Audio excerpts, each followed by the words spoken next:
दृश्यमानः प्रत्यमुखः तिष्ठति विश्वमुखः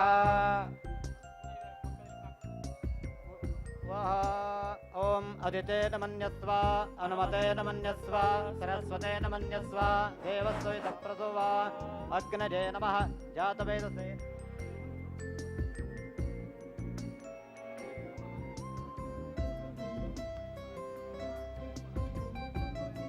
विश्वपते नमः इंद्राय नमः अग्नये नमः यमाय नमः निर्हृदये नमः वरुणाय नमः वायवे नमः कुबेराय नमः ईशानाय नमः तक्षकाय नमः चार्कोटकाय नमः शंखपालाय नमः कुलिकाय नमः पद्माय नमः महापद्माय नमः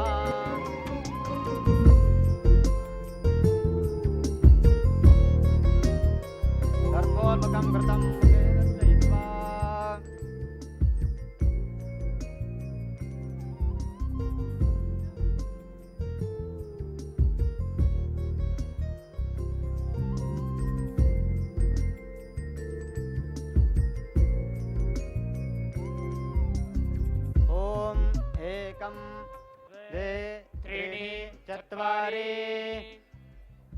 भूर्भुवस्व स्वाहा प्रजापतय इदन्न मम पुनर् एकं द्वे त्रीणि चत्वारि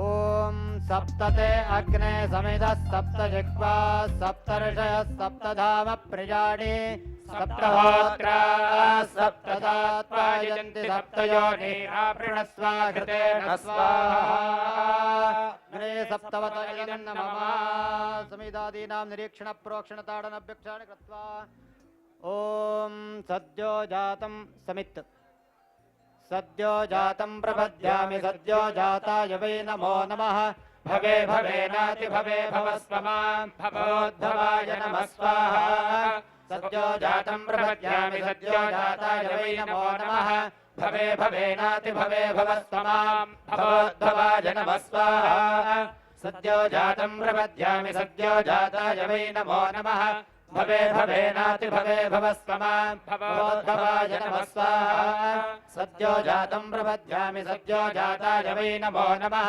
भवे भवेनाति भवे भवस्वमां भवोद्भवाय नमः स्वाहा सद्यो जातं प्रपद्यामि सद्यो जाताय वै नमो नमः भवे भवेनाति भवे भवस्वमां भवोद्भवाय नमः स्वाहा सद्यो जातं प्रपद्यामि सद्यो जाताय वै नमो नमः भवे भवेनाति भवे भवस्वमां भवोद्भवाय नमः स्वाहा सद्यो जातं प्रपद्यामि सद्यो जाताय वै नमो नमः भवे भवेनाति भवे भवस्वमां भवोद्भवाय नमः स्वाहा सद्यो जातं प्रपद्यामि सद्यो जाताय वै नमो नमः भवे भवेनाति भवे भवस्वमां भवोद्भवाय नमः स्वाहा आज्यम् वामदेवाय नमो ज्येष्ठाय नमः श्रेष्ठाय नमो रुद्राय नमः कालाय नमः कलविकरणाय नमो बलविकरणाय नमो बलाय नमो बलप्रमथनाय नमः सर्वभूतदमनाय नमो मनोन्मनाय नमः स्वाहा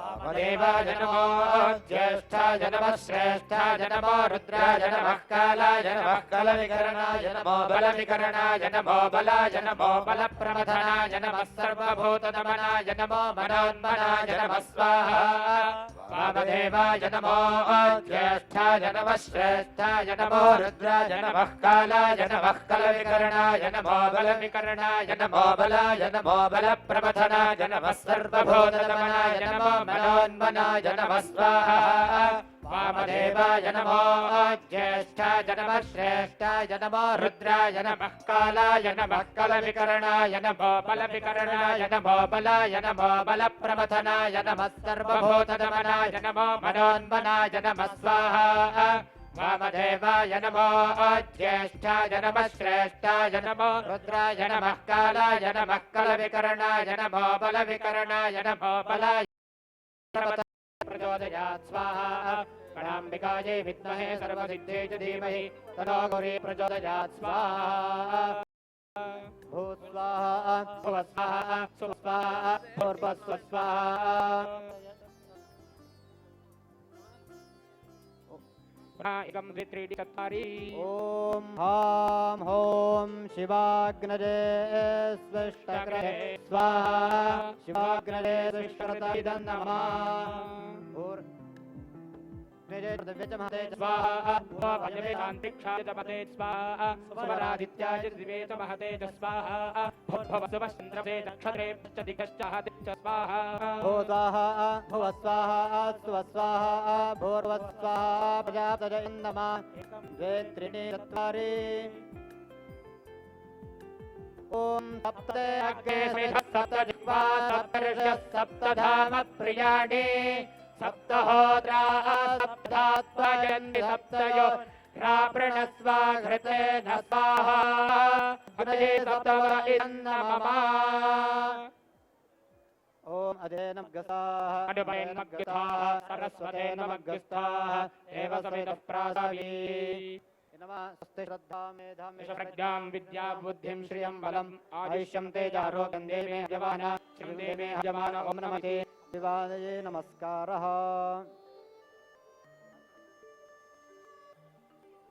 ध्यायामि ध्यानं समर्पयामि आवाहयामि सिंहासनं समर्पयामि पाद्यं समर्पयामि अर्घ्यं समर्पयामि आचमनीयं समर्पयामि स्नानं समर्पयामि वस्त्रं समर्पयामि आभरणं समर्पयामि अवेतं समर्पयामि द्रव्याणि समर्पयामि हरिद्राकुङ्कुमचूर्णं समर्पयामि पुष्पैः पूजयामि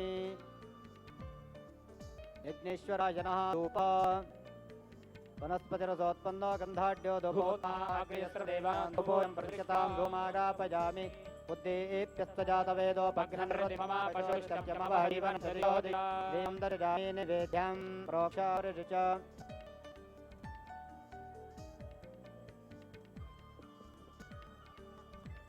ॐ या फलनेत्या अपला अपुष्पायाश्च पुष्पिणीः बृहस्पतिप्रोतासामुजन्मगुंहसत्वाहा ओषधीभ्य इदं नमः ॐ हिरण्यगर्भसमवर्तताग्रे भूतस्य जातः प्रतिरेक आसीत् सदाधारपृथिवीन्द्राभुरे मां तस्मै देवाय विघ्नेश्वराय नमः मङ्गलनीराजनन्दर्जाम्याचमयं सप्पजामि परिमपत्रपाणमर्पयामि यक्षान्धरयामि देवतारक्षां शिरसा गृह्णामि हर नमः पार्वतीपये हर महादेव अनेन भगवान् सर्वात्मक तत्ब्रह्मार्पणमस्तु कायेन वाचा मनसेन्द्रियैर्वा भूयात्मना वा कृतस्वभावात् करोमि यत्कलं परस्मै नारायणायेति समर्पयामि ईश्वराय समर्पयामि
साईश्वराय विद्महे सत्यदेवाय धीमहि तन्नः सर्वः प्रचोदयात्। ॐ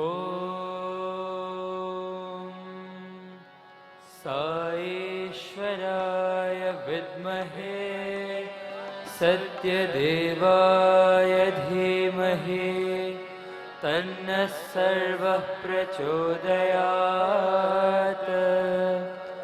ॐ साईश्वराय विद्महे सत्यदेवाय धीमहि तन्नः सर्वः प्रचोदयात्। ॐ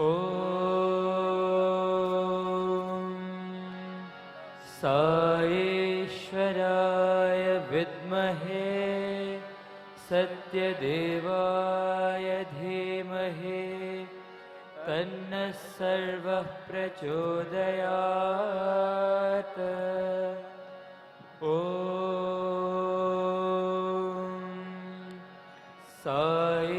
साईश्वराय विद्महे सत्यदेवाय धीमहि तन्नः सर्वः प्रचोदयात्। ॐ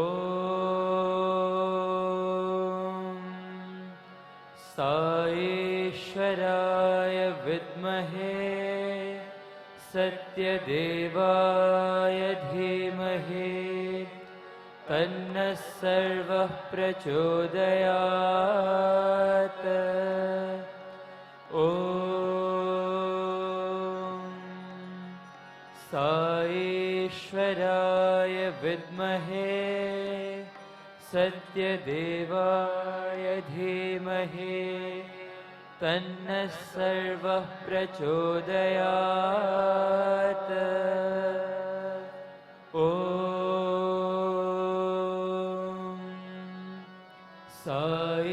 साईश्वराय विद्महे सत्यदेवाय धीमहि तन्नः सर्वः प्रचोदयात्। ॐ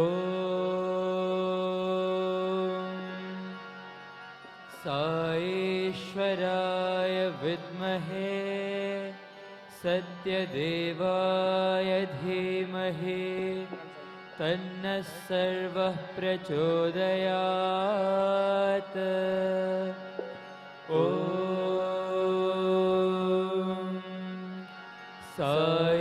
साईश्वराय विद्महे सत्यदेवाय धीमहि तन्नः सर्वः प्रचोदयात्। ॐ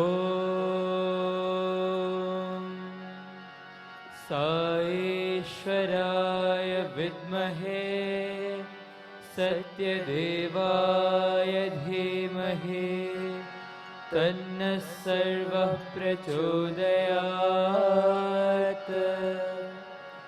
ॐ साईश्वराय विद्महे सत्यदेवाय धीमहि तन्नः सर्वः प्रचोदयात्। ॐ साईश्वराय विद्महे सत्यदेवाय धीमहि तन्नः सर्वः प्रचोदयात्। ॐ साईश्वराय विद्महे सत्यदेवाय धीमहि तन्नः सर्वः प्रचोदयात्। ॐ साईश्वराय विद्महे सत्यदेवाय धीमहि तन्नः सर्वः प्रचोदयात्। ॐ शान्ति शान्ति शान्तिः।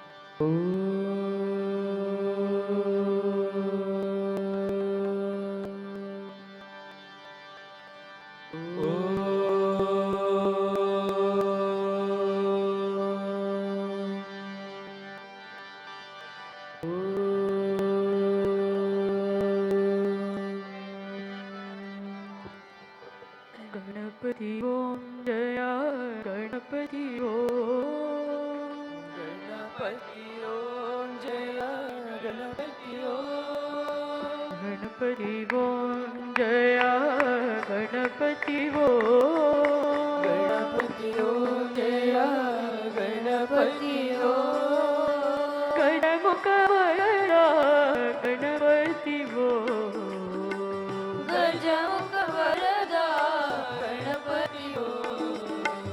गजमुख वरदा गणपति वो गजमुख वरदा गणपति वो गणपति वो जया गणपति वो गणपति वो जया गणपति वो मूषिक वाहन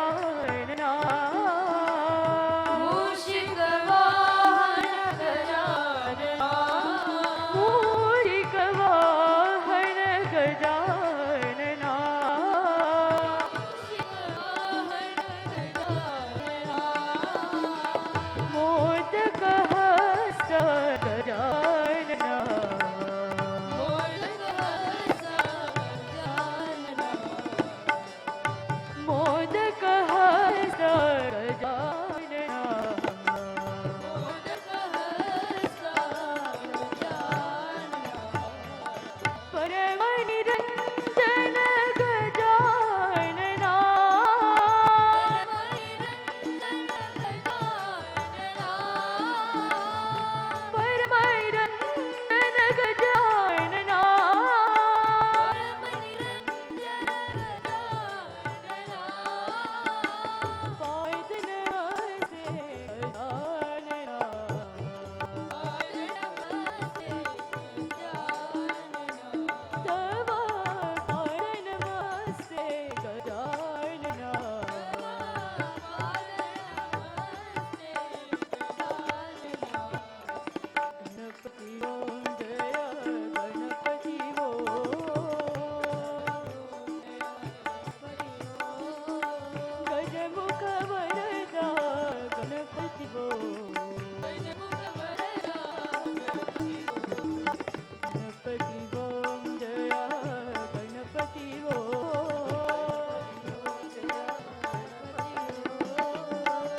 मूषिक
सरस्वती ज्ञान दो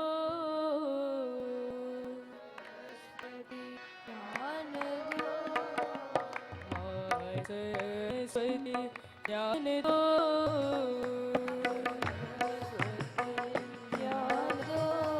वेद बुद्धि ज्ञान दो वेद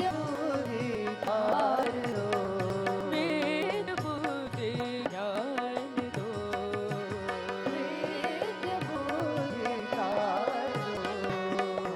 सरस्वती ज्ञान दो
शंकर सांब सदा शिव ईशा महेशा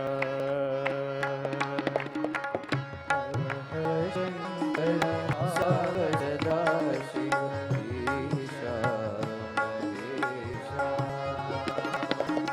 हर हर शंकर सांब सदा शिव ईशा महेशा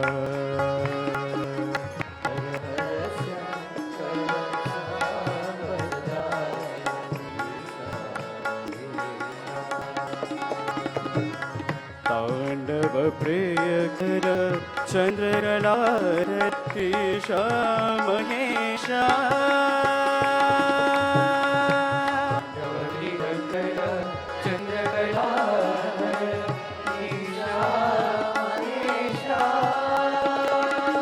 तांडव प्रिय कर चंद्रकलाधर ईशा महेशा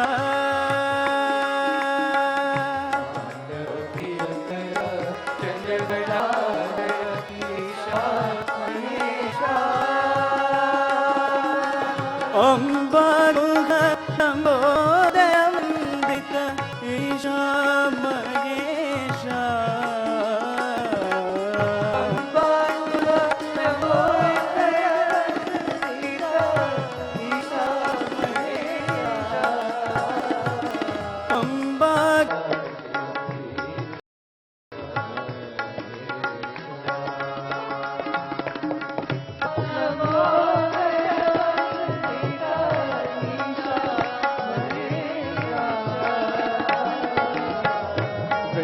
हिमाचल शृंगनिवास तैषा महेशा Himachal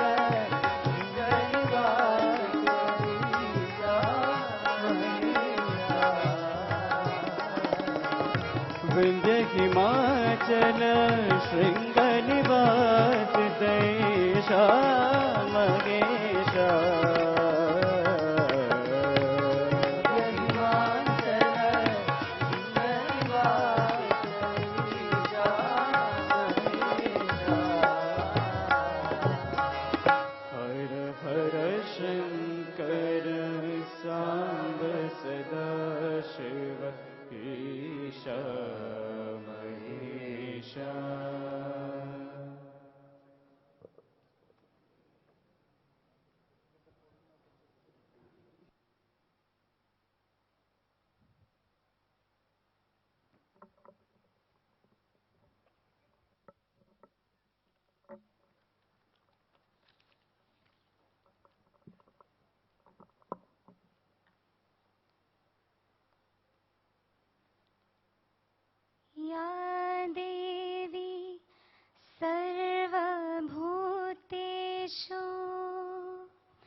To that goddess who resides in every being as the protector, salutations to thee.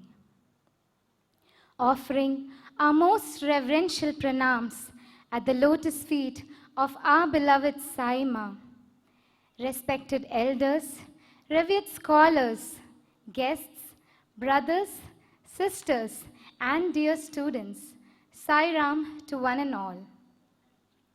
We take this opportunity to welcome you all once again to this Triveni Sangam of Athi Rudra Maha Yagna, Navarathri Homam, and Durga Pooja. The seventh day of Navarathri festival is significance to realize the fullness of our being and our potential. Over the last few days, we have been listening to Sri Badri Narayanan narrating the nectarine stories of God and his devotees. The Bhagavatam, it is said, is the summit of knowledge, and that there is no scripture that is equal to or greater than it. Sri Krishna, the sweet Lord, is supposed to be locked in the hearts of devotees who listen to the story. And Sri Badri, through his intense but equally witty narrative, is helping us to unlock our hearts and find our way to our Lord. Without much ado, I would like to invite Sri Badri Narayanan onto the dais to enlighten us with the insights into the Bhagavatam. Sri Badri Narayanan.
Shri Gurubhyo Namaha Harihi Om. Shri Kanto Matulo Yasya Janani Sarvamangala Janaka Shankaro Devaha Tam Vande Kunjarananam. Ya Devi Stoyate Nityam Vibudhai Vedabarakaihi Same Vasatu Jihvagre Brahmarupa Saraswati. Gurur Brahma Gurur Vishnu Gurur Devo Maheshwaraha Guru Sakshat Parabrahma Tasmai Shri Gurave Namaha. Yo anta pravishya mama vachamimam prasuptam sanjeevayatta kila shaktidarasvadhamna anyam cha hastacharana shravanattvakadin pranan namo bhagavate purushaya tubhyam prakasha madhyasthita chitsvarupam varabhaye sandatatim trinetram Sindhura varnanchita komalangi maya mayim tattvamayim namami. Krishnaya Vasudevaya Haraye Paramatmane Pranata Kleshanashaya Shri Govindaya Namo Namaha. Krishnaya Vasudevaya Devaki Nandanaya Cha Nandagopakumaraya Govindaya Namo Namaha. Namo Brahmanya Devaya Go Brahmana Hitaya Cha Jagadhitaya Krishnaya Govindaya Namo Namaha.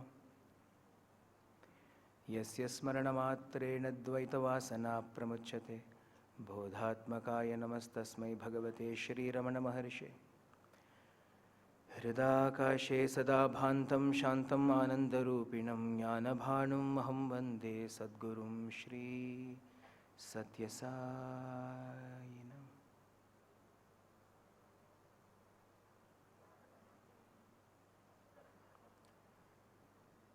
Gopika जीवनस्मरणं Govind Govind.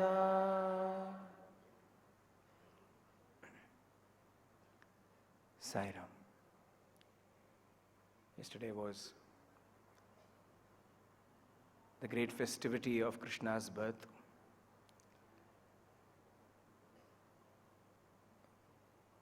Krishna's childhood is filled with several tales of destruction of asuras. There are no asuras here, so we will not pay much attention to those aspects. If he knows how to destroy them, that is enough for us. We don't need to know how he destroys them. What is of more importance to us is how he brings delight to the devotees, such as all of us here.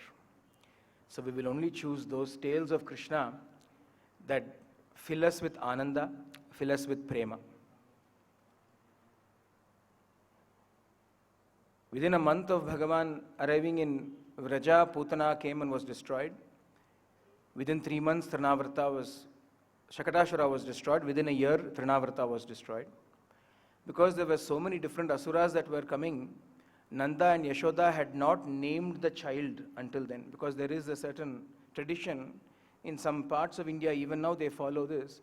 If a child frequently falls ill, then they delay the naming ceremony. Maybe even after 1 year, they will name the child.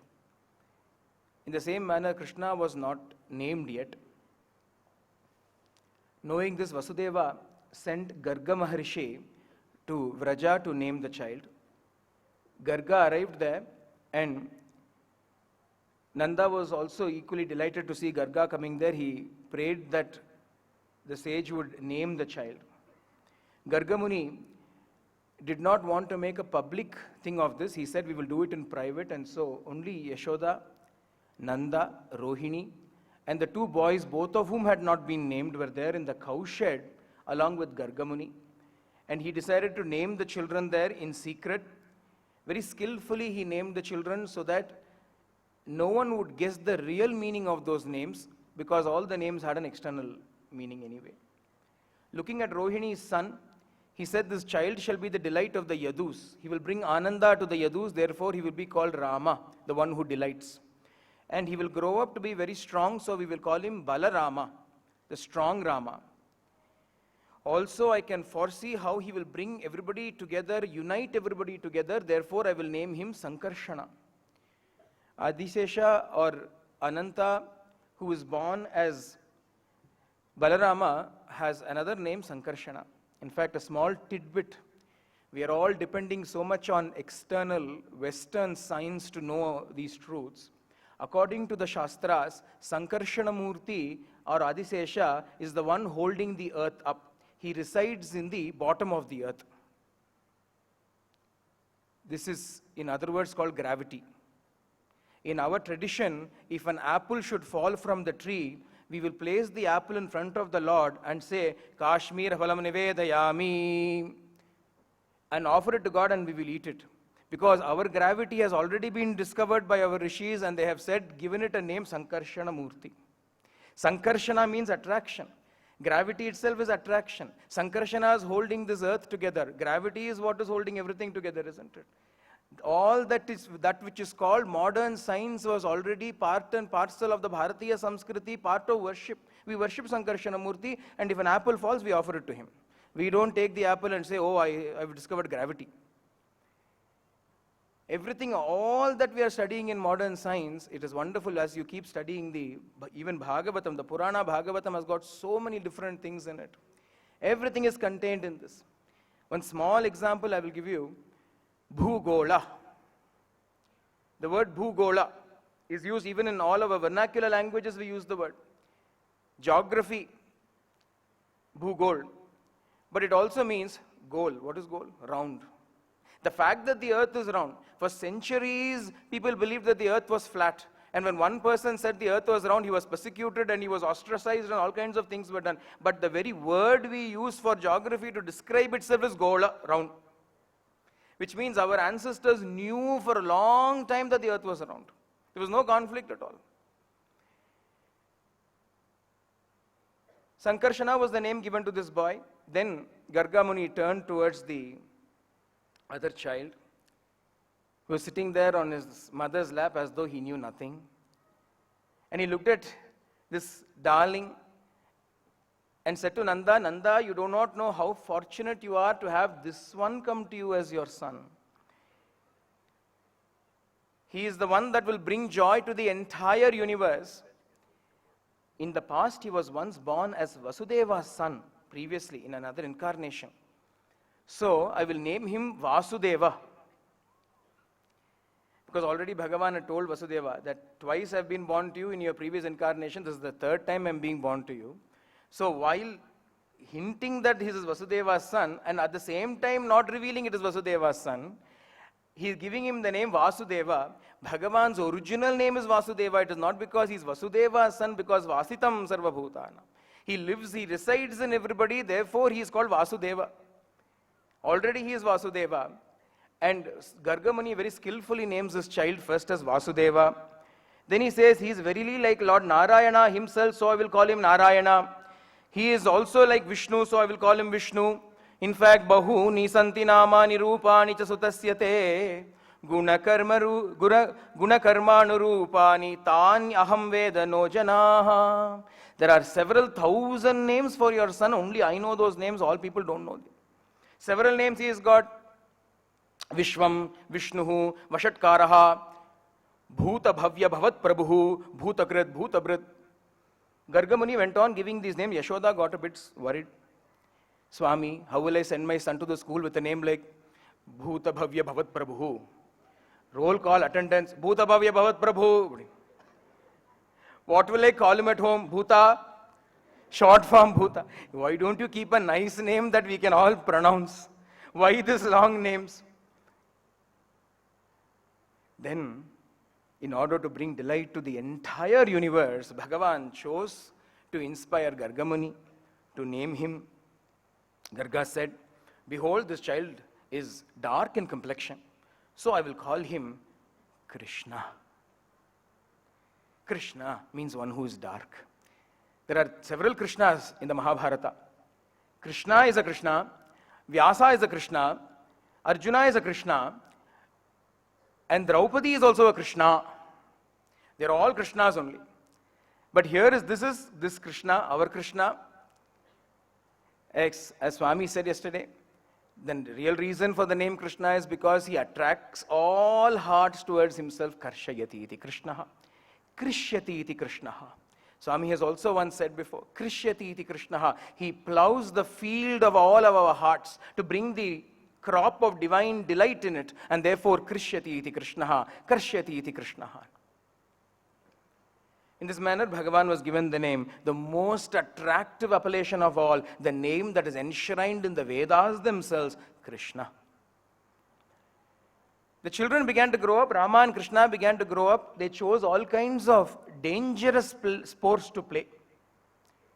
Because it is only a cowherd village with lots of cows, calves and bulls everywhere, what these children would find as the greatest sport was to take hold of the tails of the young calves and then be dragged along the muddy ground of Vraja.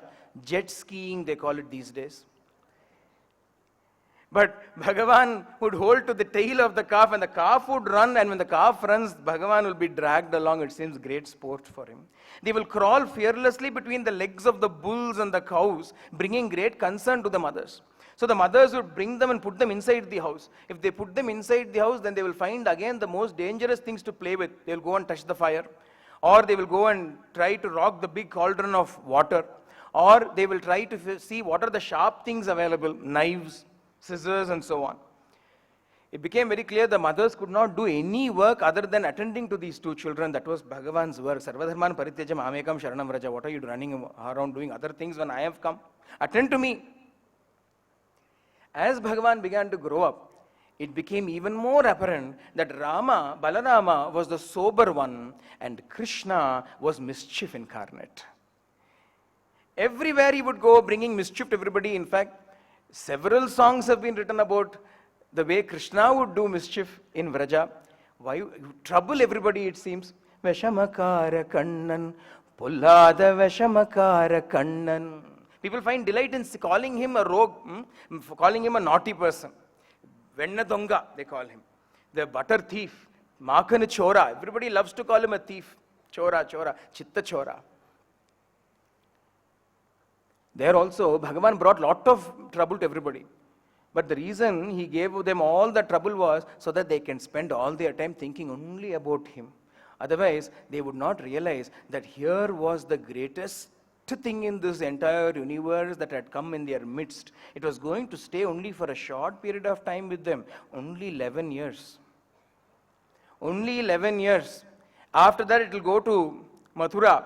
And they will never get the opportunity again. If now they still continue doing their same old mundane chores of cooking and cleaning and washing without paying attention to this divinity, what a waste of opportunity. Bhagavan had come there to give them delight. Will he ignore them? So he made sure they thought about nothing but him.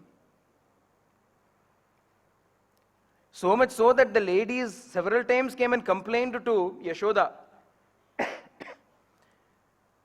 They all came in a body one day to complain to her. Vatsal munchal kvachida samaye krosha sanjataha saha steyam swadu atyata dadipayaha kalpitaihi steya yogaihi markal bokshal vibhajati sachen nati bhandam vinati dravyalabe sagriha kupito yati upakroshyato kan.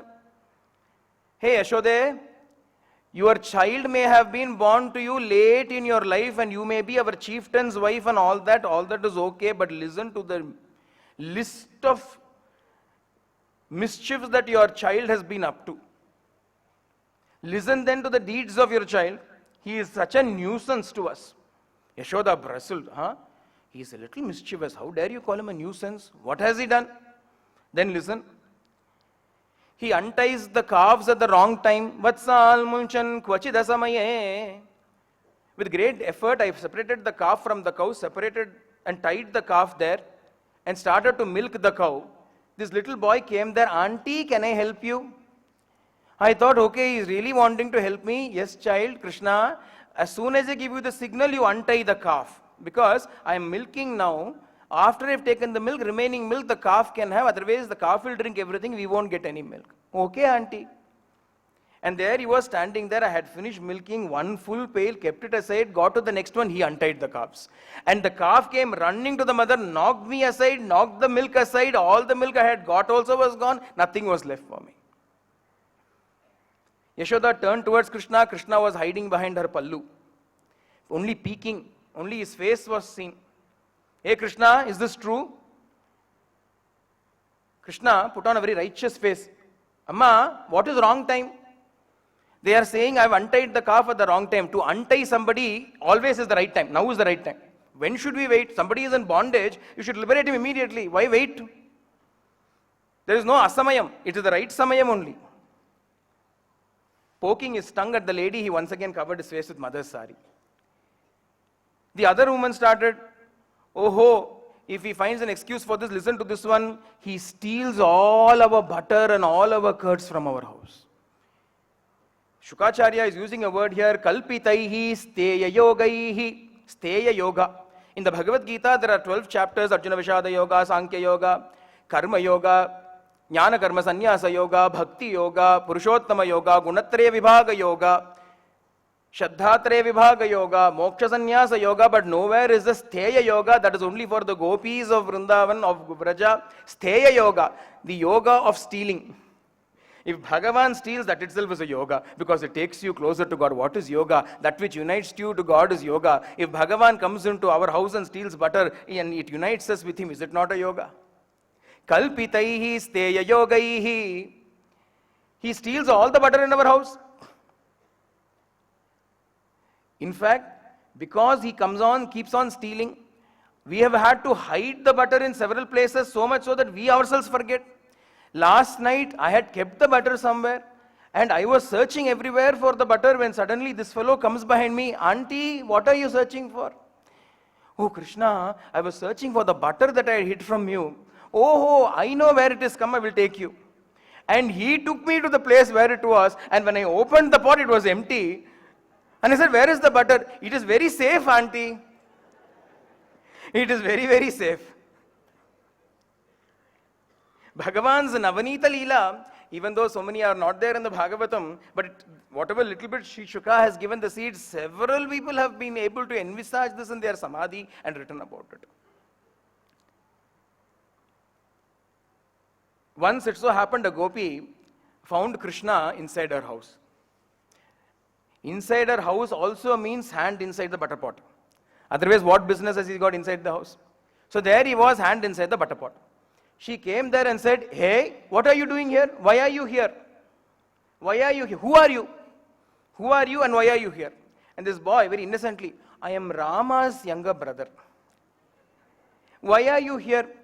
I was going this way and all the house looked the same. I thought this was my house and I entered into my house.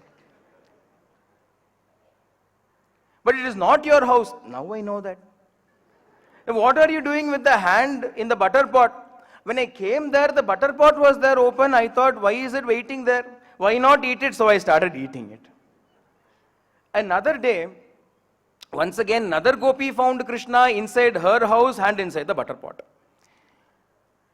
She came and said, hey, what are you doing here? Oh, auntie, in our house we have a white calf. The white calf went missing and my Yashodamma told me, go Krishna, find the calf. So I was searching everywhere for the calf. I couldn't find it. Then when I came past your house, I saw something white in the pot.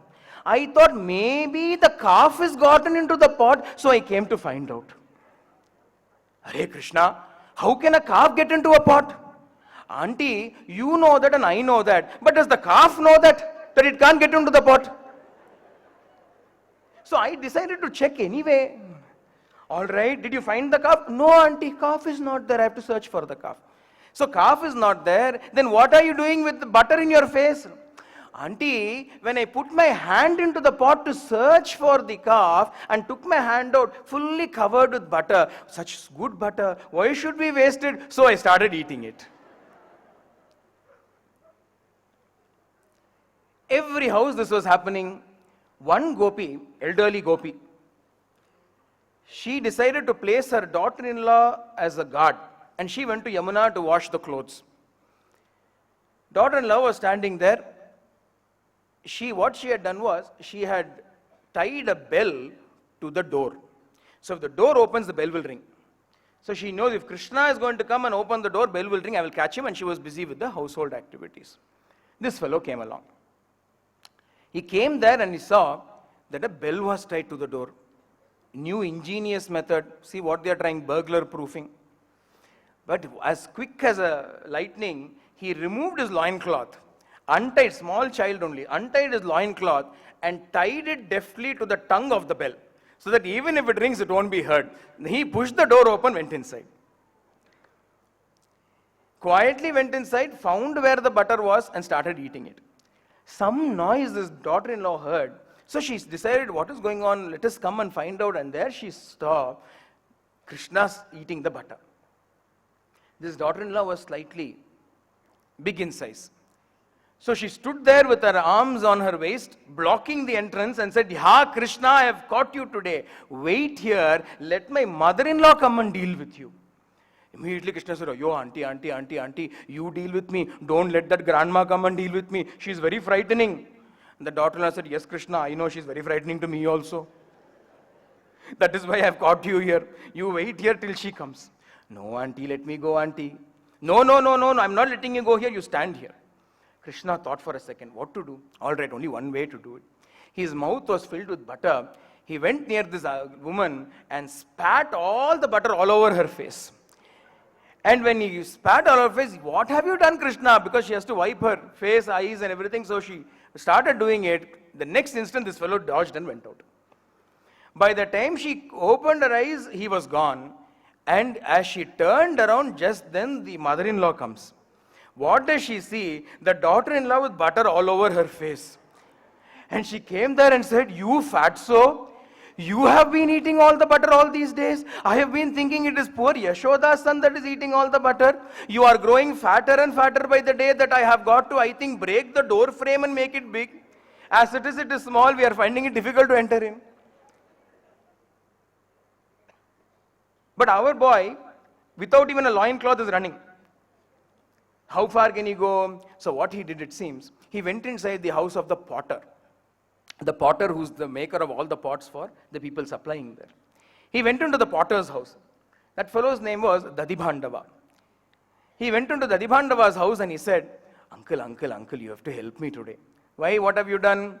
No, I'm in a bit of trouble. So when the trouble goes away, I will go out. Can you hide me until then? So he understood what had happened as usual. So he said, "All right, I will hide you." So he hid him inside a pot and he sat on top of the pot, big pot. He sat on top of the pot. And waited. After some time, from inside, Krishna is saying, "Uncle, is the coast clear?" No, not yet. You wait. I will tell you. Don't worry, you wait. Some more time. "Uncle, can I go out now?" No, you wait. "Uncle, I can't breathe anymore. Let me out now." Then quietly, this Dadibhandava, it seems, he said, "I know who you are. I will let you out. I will liberate you if you liberate me. I will liberate you from this pot if you liberate me from this samsara. All right, I liberate you, let me out. Not only me, all my family. All right, all your family, let me out. Not only all my family, all my cows. I will liberate all your cows and all your pots also, let me out." And then Bhagavan was let out. It seems Bhagavan submits himself to the devotees in this manner. Several such leelas are there about Krishna's sweet butter thefts. Another lady complained, Yashoda, you dress your child up with so much jewels that when he comes in, even to the darkest rooms, he lights the rooms up and finds out everything, where everything is, and he eats everything. And if he doesn't find anything enough to eat, then you know what he did? He broke my pot. Na atti bhandam bhinatti. He didn't eat my butter. He broke the pot. Yashoda looked at Krishna again. "Is it true?" Krishna contrived to look suitably injured, protesting his innocence with a delightful lisp. He said, "Mother, is there any dearth for butter and curds in our house? In fact, don't you feed me so much that I can't even go out to play? I'm so full. In fact, is there not enough in our house? If I ask, will you not give? Why should I go and steal? They're all lying." "Main nahi maakan kaayo, sun maiya more. Main nahi maakan kaayo." I didn't eat butter. I never ate all that butter. "What about breaking the pot?" "Oh, that I will accept. I did. Because it was stinking. This lady never cleaned her pot. There is old butter, then she made new butter, put it on top of the old butter, then she made more butter, put on the old butter, old butter. The whole pot is stinking. I have done everybody a favor by breaking her pot." In this manner, Krishna would do all kinds of mischiefs. When the ladies would bring water from the Yamuna river, he would break their pots with a catapult or a sling. Sometimes when the ladies would ask him, he would go to the market, they will be buying vegetables or filling up the water. They will say, "Krishna, it is very heavy. Can you help us put it upon our heads?" He said, "Why should I? I'm not your servant." And he will run away. And yet, when they come home, there he will be waiting. And even before they would ask, he would bring the weight down from them. And they would ask him, "What is this? I asked you for help there and you said, I am not your servant, and you ran away. And here, without even asking, you're helping me." And very beautifully, Krishna would reply, "It is not my nature to add burden to people. It is only my nature to relieve their burdens of them. So there you ask me to put a burden on your head. That I will not do. Even without asking, I will remove your burden and keep. That I will do." In this manner, without showing the divinity and at the same time showing the divinity, he was doing all kinds of things. One day, Bhagavan Krishna was playing with all his friends when suddenly he declared his intention to see how mud tastes. In our country, in Australia, we have a cake called mud cake. Perhaps if Krishna had tasted that, he would have known. So he said, I would like to see how mud tastes. And so he took a bit of mud and pretended to put it into his mouth. All the boys went and complained to Mother Yashoda that Krishna has eaten mud. Yashoda immediately ran. Oh, what is he doing? Why is he eating mud? What will I ever do with this boy? He'll fall ill. And so she came running. And there he was sitting there with bulging cheeks. Hands, fists were all muddy, cheeks were bulging. So she assumed, yes, he must have eaten the mud. So she dusted his palms and she said, open your mouth. Why have you eaten the mud? Spit it out. Spit the mud out. You naughty boy, what are you doing? And Bhagavan said, I am not eating any mud. I didn't eat any mud. But all the boys are saying you're eating mud. Let them say what they want. I am not eating any mud. But they are all saying, are they all lying? Yes, they are all lying. If you don't believe me, then look into my mouth. Parama Satyam, Paramartha Satyam. Bhagavan, very beautifully, Krishna Mande Jagat Gurum. From childhood, Krishna was a guru. Krishna is telling Yashodamma, all are lying. If you don't believe it, look into my mouth. What comes from Bhagavan's mouth are the Vedas. What comes from Bhagavan's mouth is the truth. The entire world is false. Brahma Satyam, Jagan Mithya. Is everybody lying? Everybody is lying. Everybody is lying. Everybody that even talks to us is lying. You know what people do? In this world, Swami keeps on saying in every discourse, he will say, leave your Dehabhimana, leave your Dehabhimana, leave your Dehabhimana. What do we do to everybody? How are you? When you ask somebody, how are you? You are asking, how are you? Meaning, you are the body, how are you?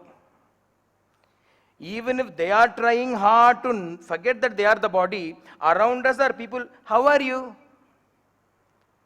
There's only one answer to that. Only one answer. You must be bold enough to say that answer. I am divine. Not I am well, I am happy, I am divine. Because I am not this body. How are you? Very wrong question, really. How are you is a very wrong question, because you are, not only are you accepting that you are the body, you are also making the other person accept that he is the body. Because then he has to respond to you as the body only. Then when will we ever make any progress in spirituality? Thought, word and deed we have got implemented. Bhagavan is teaching this here. Never did he ever assume that he was the body. And so he said, I am not lying. I am not lying. I have not eaten mud. If that is the case, open your mouth. And Krishna opened his mouth. And there, Yashodamma saw the entire universe. Not only the universe, it seems. She saw time, she saw space, she saw attribute, she saw the guna, she saw everything that you cannot see with your eyes. It is not a normal sight. And in that entire universe, there was the earth. In that earth, there was Gokula. In that Gokula was Nandagopa's house. In the Nandagopa's house was Yashoda looking into another Krishna's mouth, inside which was another Gokula, another Yashoda, another Krishna. Inside that another Gokula, another Krishna. Endless, infinite possibilities of universes. And looking at that unlettered, unread woman that day had what is called Brahmanubhava, the ultimate experience of the infinite Brahman. It is not something that she could see, it was something more that she could know. And looking at that, she said, Kim swapnayeta duta deva mayaya Kim va madiyo bata muddhi mohaha to amushaiva mamarbhagasya yakaschana utpattika yo atmayogaha kalayo vaishnava mayayo. What is this? Is this a dream? Is this a Vishnu Maya? Nenu Yashodatano. Am I Yashoda? Swami often sings this particular verse. Kalayo Vaishnava Maya. This is a dream. Is this Vaishnava Maya, Vishnu Maya? Am I Yashoda? Is this my son Krishna? Or is this perhaps the divinity himself? Ato yatavanna vitarga gocharam cheto manakarma vacho viranjasa yadashrayam yena yata pratiyate sudurvibhavyam pranatasmi tatpadam. And at that moment, she teetered at the very edge of self-realization, and she said, I surrender to this child, I surrender to this person under whose influence, under whose Maya, I have been considering myself to be Yashoda, Nandarani, and I've been considering him to be my son. On the other hand, this is not an ordinary boy. This is the Almighty Paramatma himself. Just as Yashoda was almost about to understand the truth, Bhagavan once again brought forth that Yoga Maya. Because not yet. I want to enjoy Yashoda's maternal love for a while longer, was Bhagavan's intention here. Yashoda's love is so great that words cannot be fully enough to describe it, because Bhagavan himself craved for Yashodamma's love. She felt a great love for him that obscured even that knowledge temporarily, and all she knew was, this is my Krishna and I live only for him.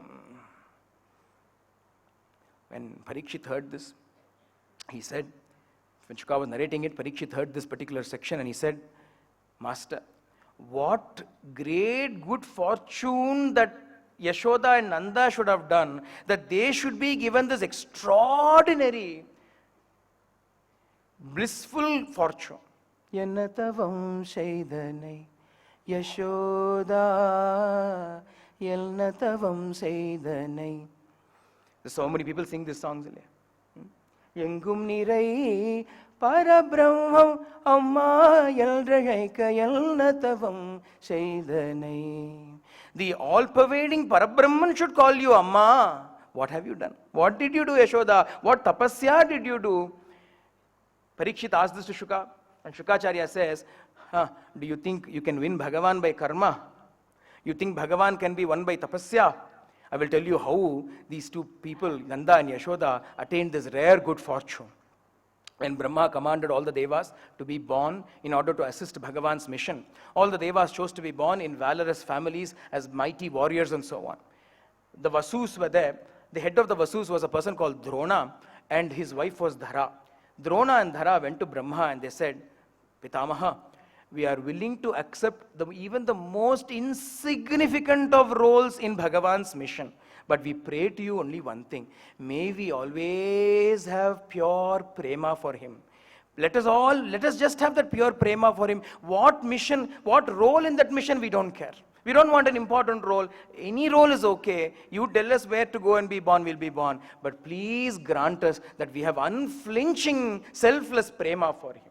That was enough. Bhagavan said, because you asked for prema, I who am Prema Swarupa will be born to you, live in your house and partake of that sweet love that you want to give me.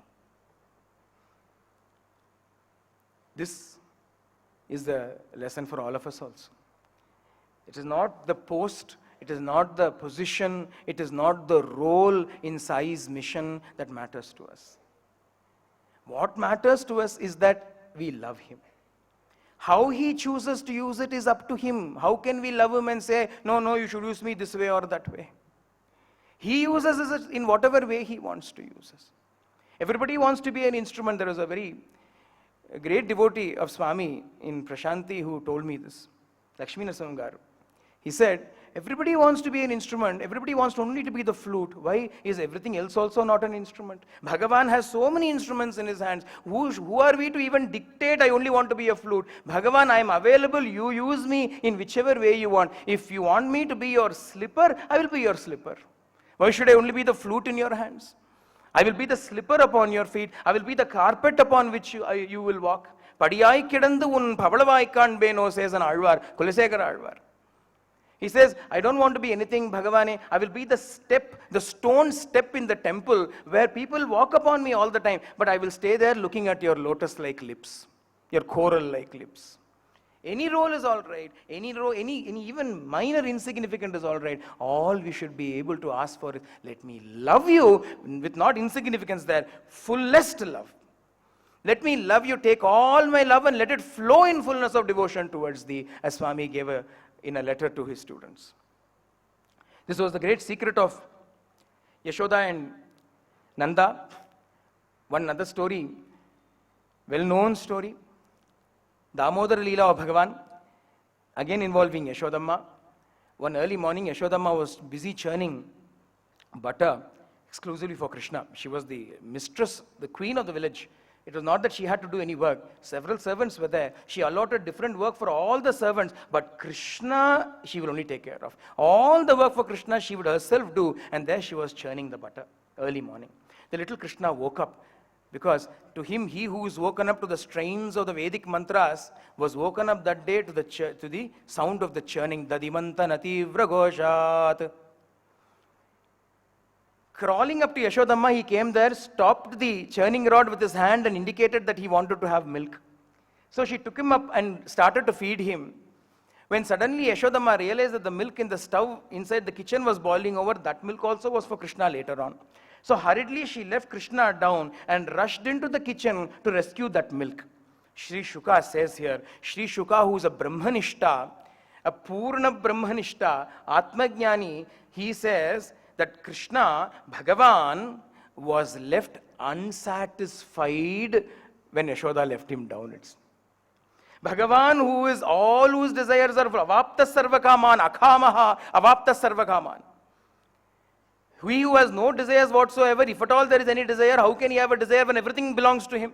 Everything belongs to him, what desire can he have? He is permanently satisfied, nityatriptaha. Bhagavan, who is eternally satisfied, Sri Shuka says, was unsatisfied, which means how much Bhagavan should crave for prema.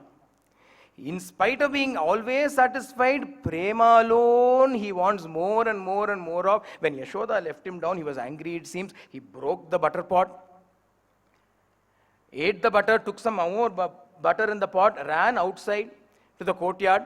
There was a little mortar there, a wooden mortar there. He sat on top of the mortar, hugging the butter pot to himself, eating some of the butter, feeding some butter to a monkey that was visiting there. Who knows, Hanuman may have come to see Bhagavan.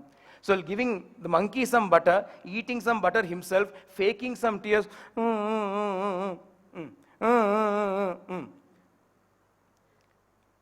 Yashodamma rescued the milk and came back. When she came back, she saw a scene of total destruction.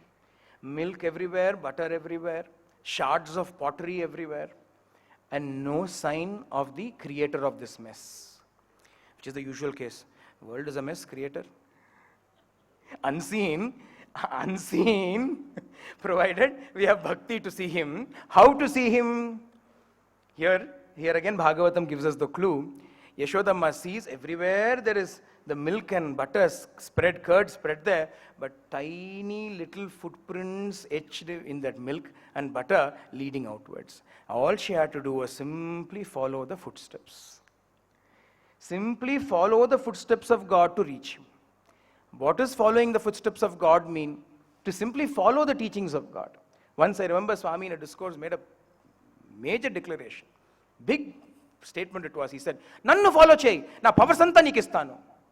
These are the words, these are the two lines that Swami said. Nannu follow chey, na pavasanta nikistanu. Prior to that, Swami was saying, people may think that Sai Baba can do all these things because he's got so many powers, how can I do? And in response to that, Swami said, Nannu follow cheyi, na pavarsanta niki istanu. Follow me, I will give all my powers to you. I will give that Shakti to you, to do whatever you have to do. Follow me in my footsteps.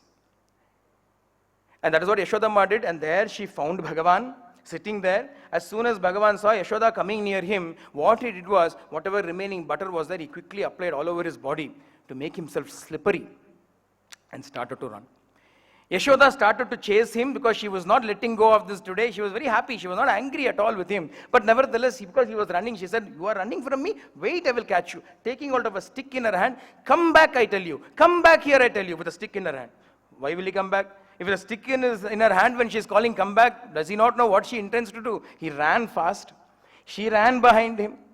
And as they were going out, all the people in the Vraja who were going about their morning duties all came out and started to see both sides, all the men this side, all the ladies on the other side of the road, all standing and watching, big procession. This little Krishna running and Yashodamma chasing. As fast as his chubby little legs could take him, he is running, and Yashodamma already past middle age. Not only that, occupational hazard for her. She dealt with butter and yogurt and milk daily. So what will happen? As you're doing that little bit, she was slightly plump, it seems. So carrying her girth, adorned with all the jewels, her flowers falling away, she was running, huffing, puffing, panting behind this boy while he was running to escape her. It would seem as though she is very close. In one more moment she will catch him and next instant he'll be somewhere else. The Upanishad describes him like that. The Upanishad says he is before the Devas are. Even before the Devas are, he is before them. Wherever they are, he is standing ahead of them. In front of them, says the Shruti. So how can this Yashodamma catch him? And so he was running. And as he was running, all the people started to laugh. And as soon as the people started to laugh at his mother, Bhagavan could not tolerate that. He said, what? Am I becoming the cause of my mother's humiliation? And in that instant he stopped and she caught hold of him. Finally, I've caught hold of you. Wait till I take you home and teach you a lesson. And so she took him home. All big crowd followed him now. Krishna looking pathetic, tears of artificial tears streaming down his eyes. Yashodamma had applied kajal to his eyes. I don't know why, because already he was dark in color. On top of that, kajal to his eyes, whether it was visible also, we don't know. But Sri Shuka says it must have been because all of that was mixed up and running all over his face. And she dragged him home and she said, I am going to tie you up through this mortar as a punishment. So she brought a bit of rope, a tiny rope from home, the churning rod rope itself, because small boy, it is enough for him. So she brought it around like this, and as she was bringing it front to tie the knot, she found it was this much short. Just this much short. So she said, this is not enough. She brought a longer rope, this much short. Another long rope, this much short. She tied all these ropes together, this much short. She brought a rope to tie calves with, this was still this much short. The rope to tie cows with, still short. Bulls, still short. Tied all together, still short. Because what is standing in the center is the Asi. One end was Tat, other end was Tvam. And what is standing in between is Asi. Tat, Tvam, Asi. Asi Padam. That which is the Asipada itself. Asi means is.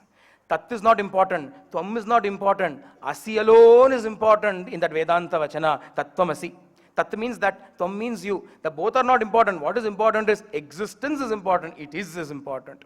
That Asi alone was missing. Without the Guru's grace, Asi cannot happen. And therefore, when Yashoda was by her own attempts trying to bind the Supreme Brahman by having Tat and Tvam together, Guru's grace in the form of Krishna's grace not being there, Asi's grace not being there, it was not coming together. And when she was almost fatigued, Bhagavan decided to allow himself to be tied up. Kanninun Shirittambinal Kattunna Panniya Perumayan.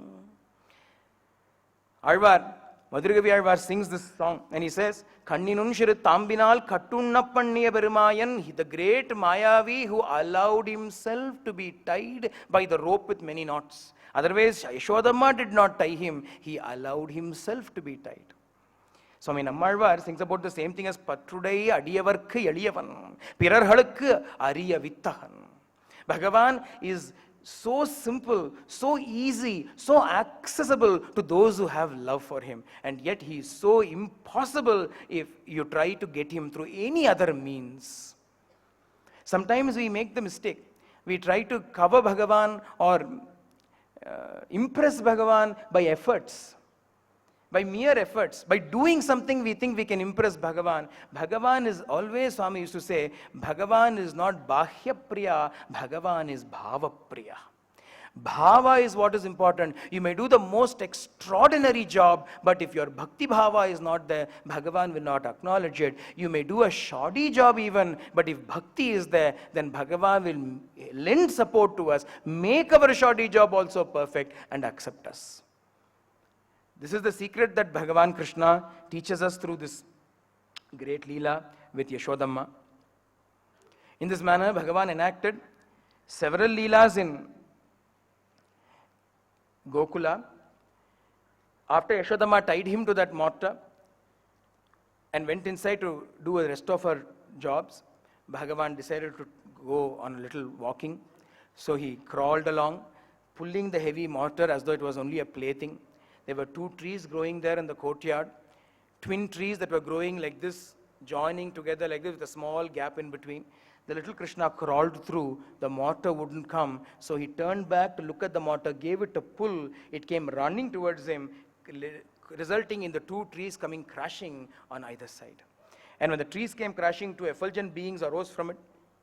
They were the sons of Kubera, Manigriva and Nalakubara. They both prostrated to Bhagavan. And they said to him, Krishna Krishna Mahayogim, Tvam Adhya Purusha Paraha, Vyakta Vyaktam Idam Vishwam, Rupam Te Brahmana Viduhu, Hey Bhagavan, you are the Supreme Lord.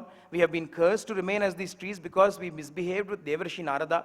Instead of cursing, really, he was not angry. He wanted to teach us as a lesson. Therefore, he cursed us to become trees in Nandagopa's courtyard so that we are the first to see all of your divine leelas. But now, by your grace, we have been released from this curse and we are returning back to our loka. Before going there, we will go and salute Devarishi Narada, who is our guru, and go back. Krishna, tiny Krishna, still tied to the mortar, looking up at them and addressing them. That is all right. That is why I came to liberate you. The words of my devotee Narada can never be false. So I came here to liberate you. Satsanga alone is the means to get into the grace of God. You were in bad company and therefore you misbehaved. When you came in contact with good company of Devarishi Narada, then you were blessed with this opportunity to have my grace. Now with this grace go and serve the holy ones for all time. They went around Krishna. They did not untie him. They went around him, saluted him and went away. Hearing the crash, all the men came. Nandagopa came running, saw Krishna tied to the mortar, 2 trees falling on either side. He quickly untied the little darling and took him up and said, "What happened? Did Amma tie you up? You have been so naughty. Otherwise, why would she tie you up?" And all the little boys there came and said, Uncle, we saw the trees fall down. 2 heavenly beings came out. They spoke to Krishna. Who would believe these tales of little boys? Nobody was willing to believe these tales. They all said this is just childish imagination. How can this small child speak to divine beings? All this is just mistaken imagination. In this way, the people of Gokula spent many happy days and months in the presence of the Lord without realizing his divinity, yet savoring his divinity. This is a great wonder. You need not realize the divinity of God to enjoy it. If you eat a sweet, you don't need to know its name for you to enjoy it. But if you know its name, then you will know it again wherever you see it. You will enjoy it by accident. If you have been coming into the contact of the Lord without realizing his true nature, you will still enjoy the bliss of it. But when you know it, then you realize it forever. So it is equally important for us to understand the glory and the might of Bhagavan, not just to take him for granted. We will stop here for this session and we will continue again tomorrow.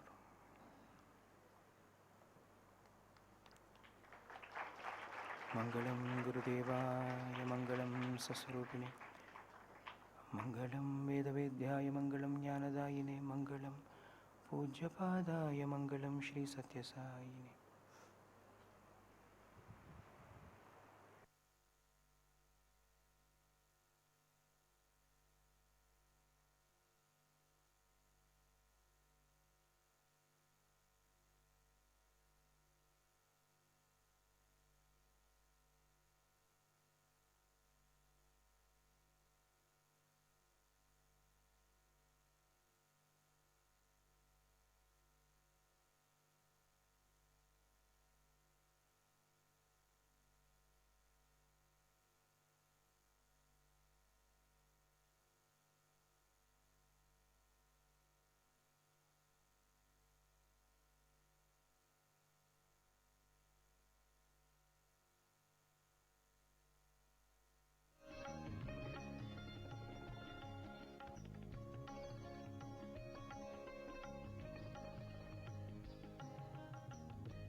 We will now have a musical presentation by Pandit Shubhendra Rao and his wife, Srimati Saskia Rao.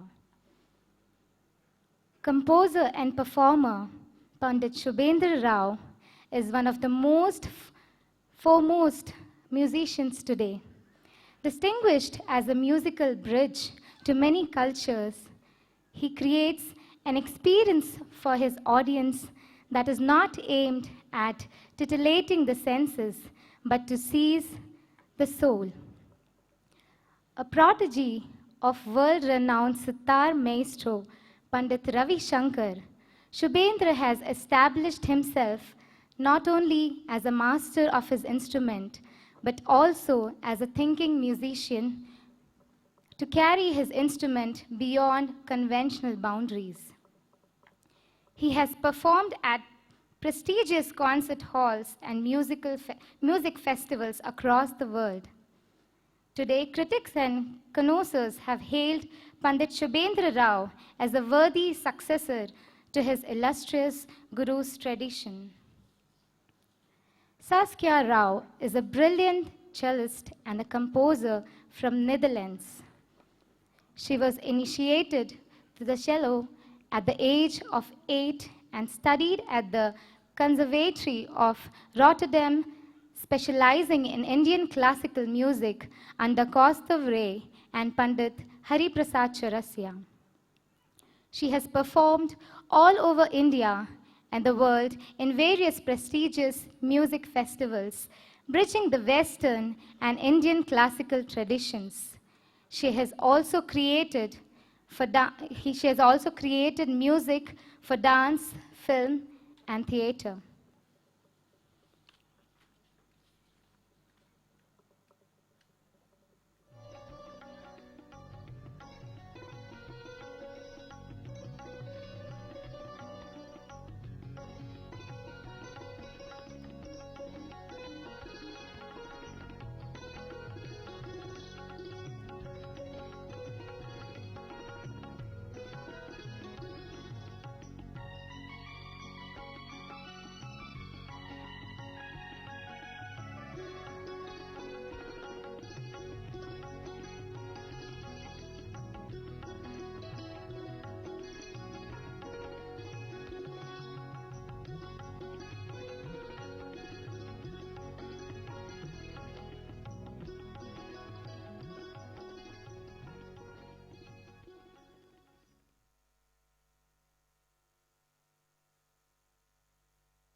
We now have a musical program by Team Lamhe. Lamhe is an ensemble of musicians who have dedicated themselves to the mission of spreading cheer through music. Comprising of young musicians who have cut their teeth at many of Swami's institutions and honed their skills under many a maestro, Lamhe is a common feature in Bengaluru's music circles. The team's sprightly musicians come from different parts of India, and what binds them together is their love for music and their love for God. They have been blessed by Bhagwan to perform in His presence on various occasions and are here today after being beckoned by their Lord once again. Today's performance has 4 diverse numbers. The first is Sai Daivam. Second is Hari Om. The third is Hamsa Vahini. And the fourth is Ritambare. We have the vocals by Brother Sai Keshav,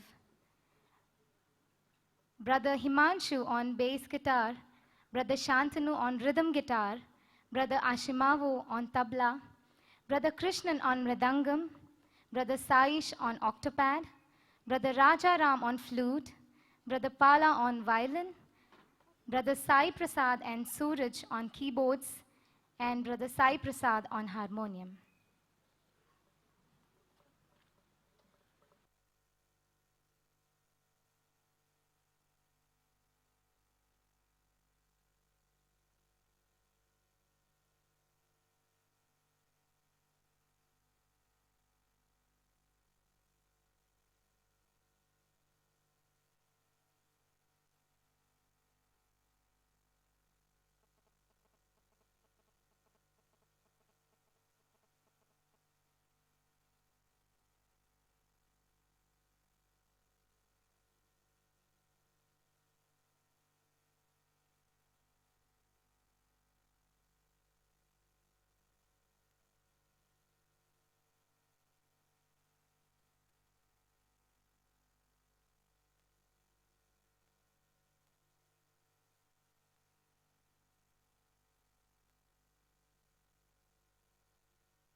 Sai देवम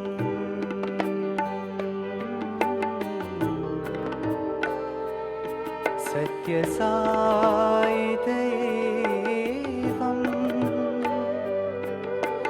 साई देवम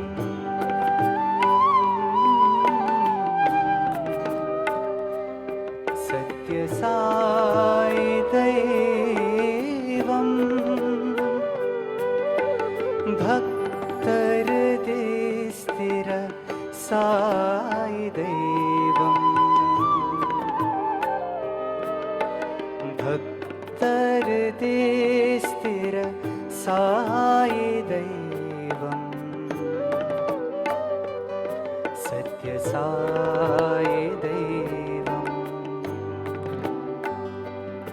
सत्यसाई दैवम् भास्करबिम्बे दीप्तं दैवं लोचनमध्ये सुप्तं दैवं शीतलकिरणे गुप्तं दैवं त्रिगुणितभुवने व्याप्तं दैवम्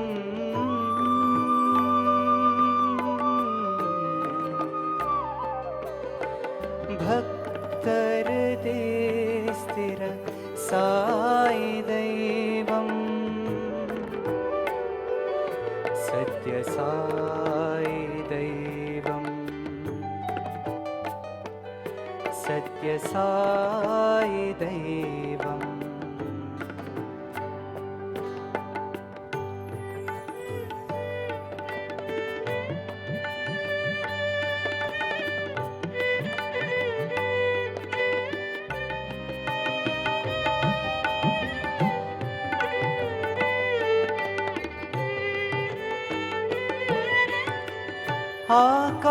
आकाशामल गात्रं दैवं तारारवि शशिनेत्रं दैवं व्यापकमण्डलहसितं दैवं पारावार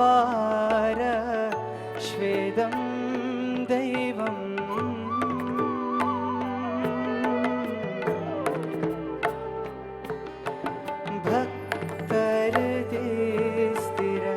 साई दैवम् सत्यसाई दैवम् सत्यसाई दैवम्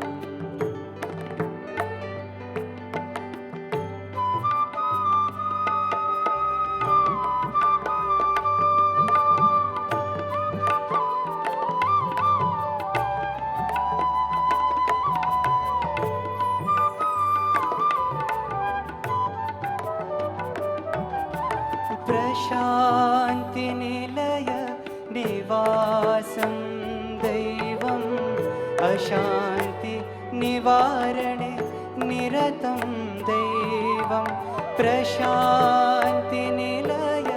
निवासं दैवम् अशान्ति निवारणे निरतं दैवं वर्तिपुरीशं परमं दैवं परमानन्द स्वरूपं देवं परमानन्द स्वरूपं देवं परमानन्द स्वरूपं देवम् भक्तहृदये स्थिर साई दैवम् सत्यसाई दैवम् सत्यसाई दैवम् सत्यसाई दैवम् सत्यसाई दैवम् सत्यसाई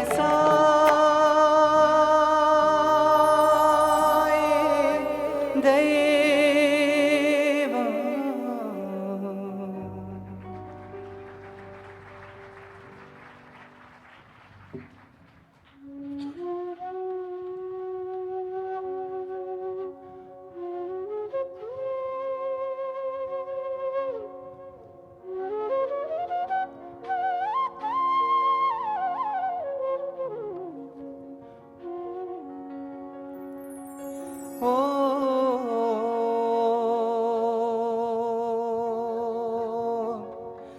ओंकारम् ओंकारम् बिन्दुसंयोक्तम् ओंकारं बिन्दुसंयुक्तं नित्यं ध्यायन्ति योगिनः ओंकारं बिन्दुसंयुक्तं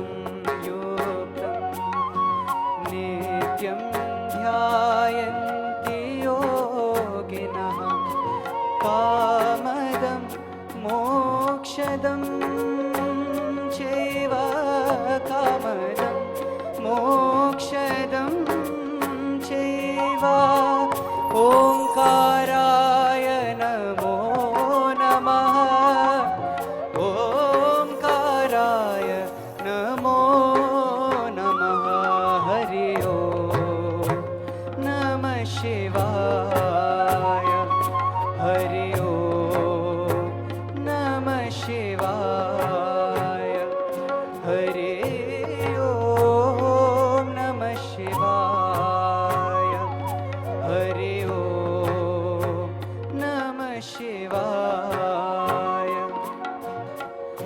नमन्ति ऋषयो देवा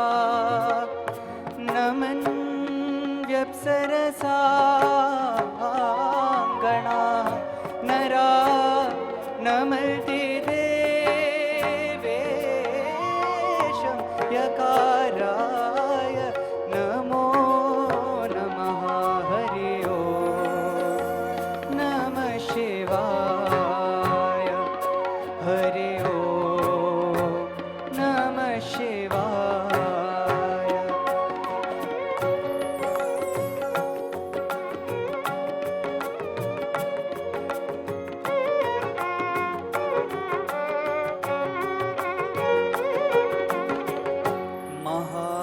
महादेवं महाज्ञानं महात्मानं परायणं महादेवं महाज्ञानं महात्मानं परायणं महापापहरो देवं यकाराय नमो नमः हरि ओम नमः शिवाय हरि ओम नमः शिवाय शिवं शान्तं जगन्नाथं लोकानुग्रहकारकं शिवं शान्तं जगन्नाथं लोकानुग्रहकारकं शिवमेकपदं नित्यं शिकाराय नमो नमः शिवमेकपदं नित्यं शिकाराय नमो नमः वाहनं वृषभो यस्य वासुकी कण्ठभूषणो वाहनो वृषभो यस्य वासुकी कण्ठभूषणं वामे शक्तिधरं देवं यकाराय नमो नमः वामे शक्तिधरं देवं यकाराय नमो नमः हरि ओम नमः शिवाय हरि ओम नमः शिवाय नमः शिवाय नमः शिवाय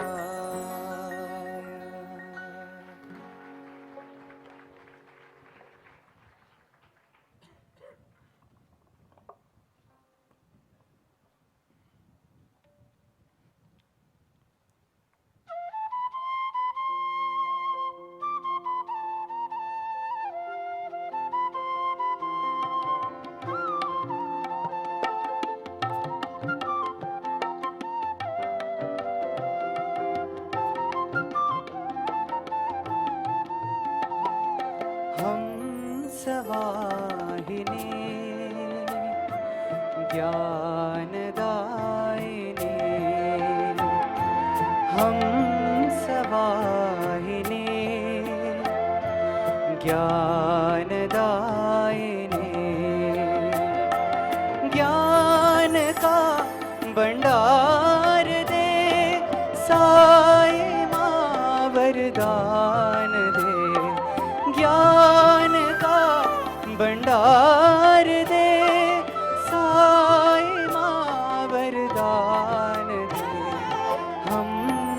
वाहिनी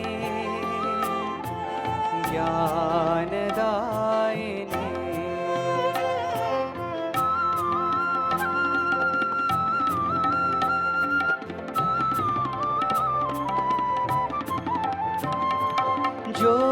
ज्योतिदात्री को विदात्री ज्योतिदात्री को विदात्री ज्योति का संसार दे शारदे वरदान दे ज्योति का संसार दे शारदे वरदान दे हम सवाहिनी ज्ञानदायिनी हम सवाहिनी ज्ञानदायिनी ज्ञानदायिनी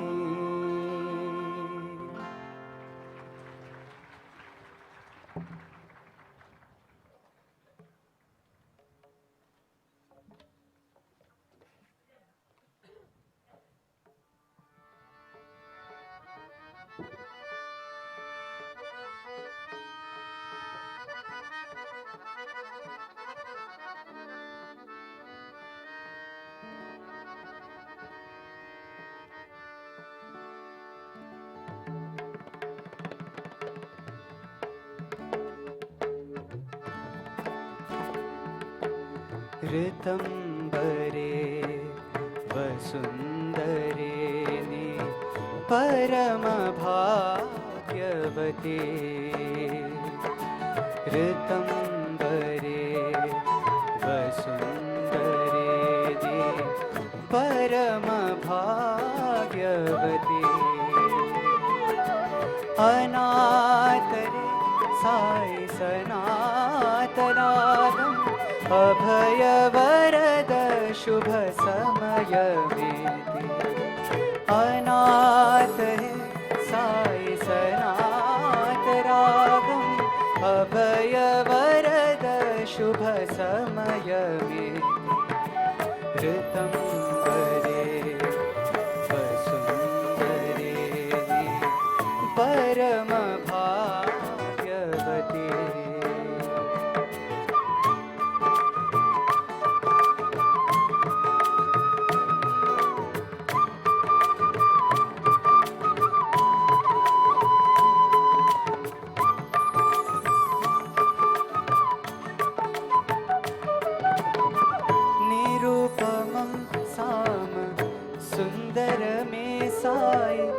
सुरभिल नामावतारो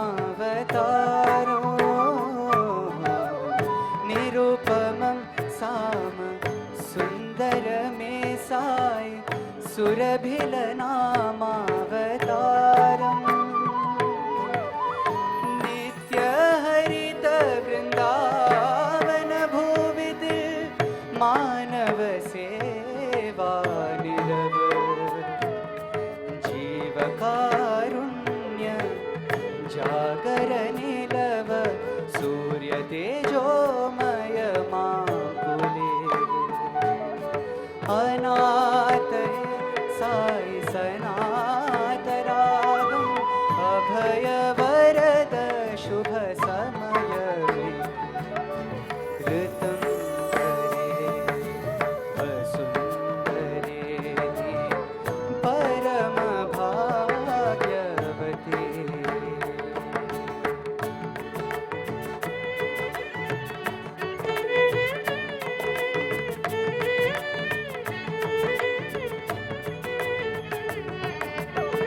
करुणतं कांत विस्मय में साई सुरभिल नामावतारो करुणतं कांत विस्मय में साई सुरभिल नामावतारो नित्य हरित वृंदावन भूविदिल मानव सेवा निरव जीवकारुण्य सागर नीलव सूर्य तेजोमय मांगुले अनाथ है साई सनात रागम अभय वरद शुभ समय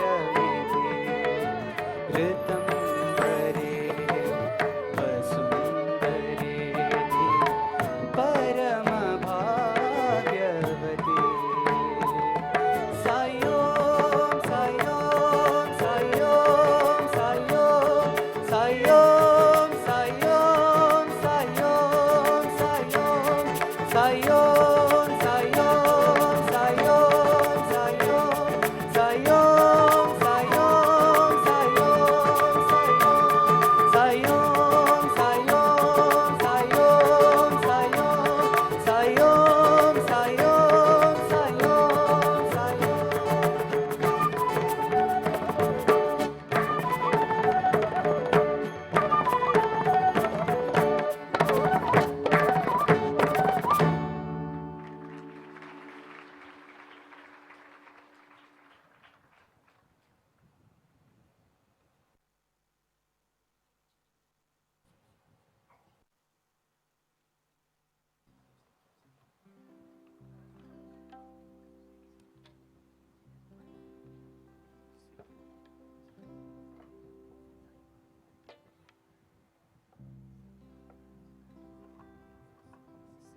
हीरे मोती मैं ना चाहूं मैं तो चाहूं संगम तेरा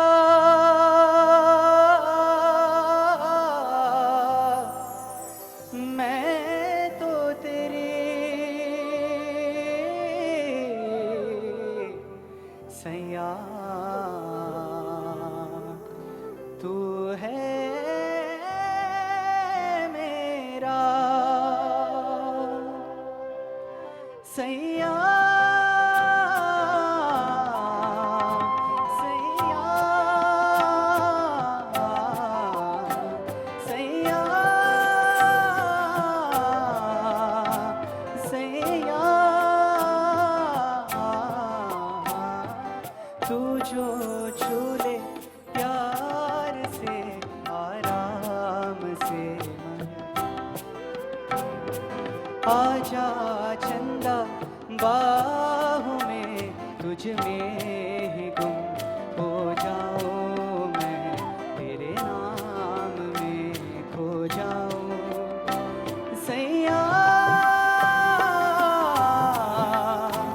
सैया सैया सैया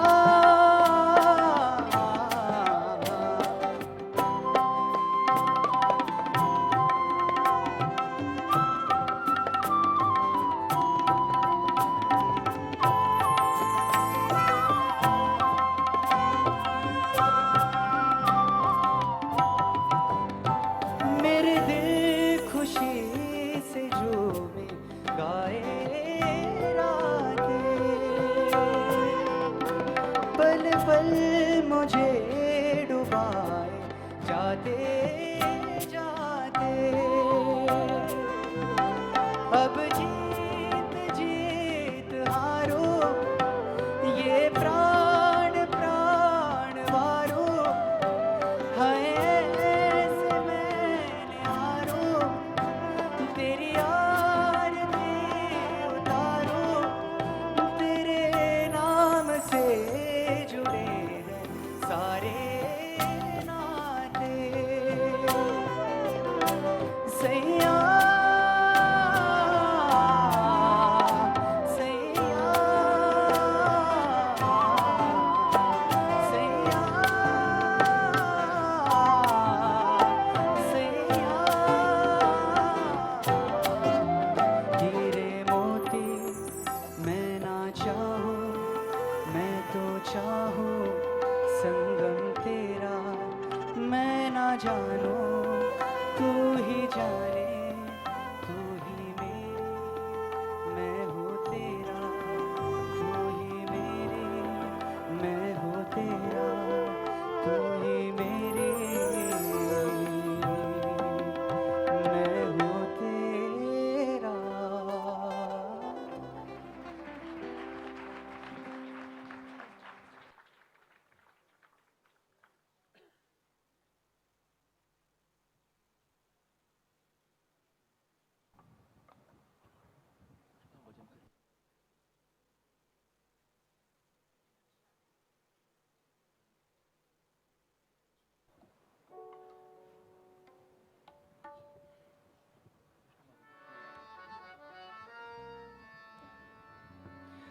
कृष्ण माधवा, माधव कृष्णा,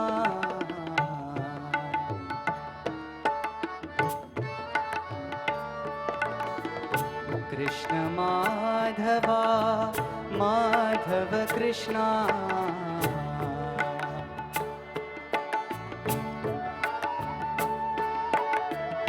कृष्ण माधव साई हरे,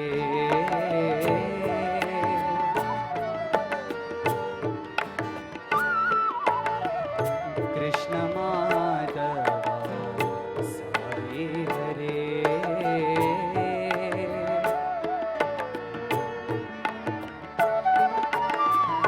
कृष्ण माधवा, माधव कृष्णा,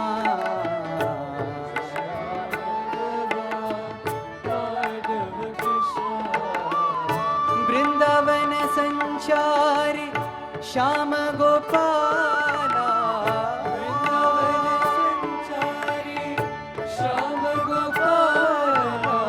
वृंदावन संचारी श्याम गोपाला,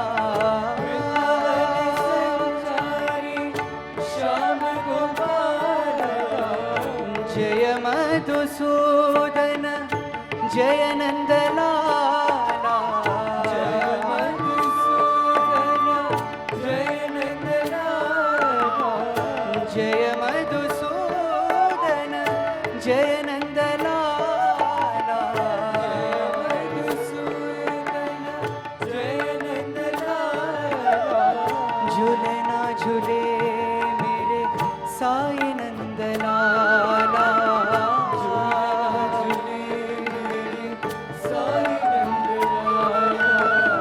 झूले ना झूले मेरे साई नंदलाला, झूले ना झूले मेरे साई नंदलाला, कृष्ण माधव साई हरे,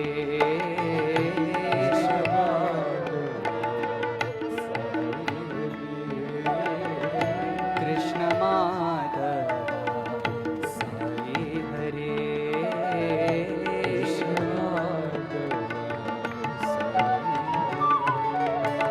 कृष्ण माधवा, माधव कृष्णा,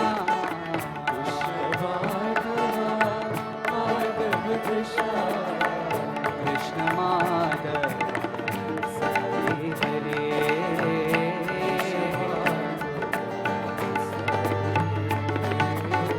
वृंदावन संचारी श्याम गोपाला, वृंदावन संचारी श्याम गोपाला, जय मधुसूदन जय नंदलाला, जय मधुसूदन जय नंदलाला, झूले ना झूले मेरे साई नंदलाला, झूले मेरे साई नंदलाला, कृष्ण माधव साई हरे, Krishna Madhav Sai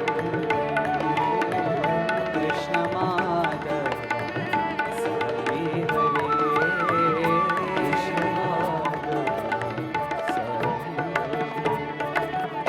Krishna Madhava, Madhav Krishna,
Shri Sai Ram.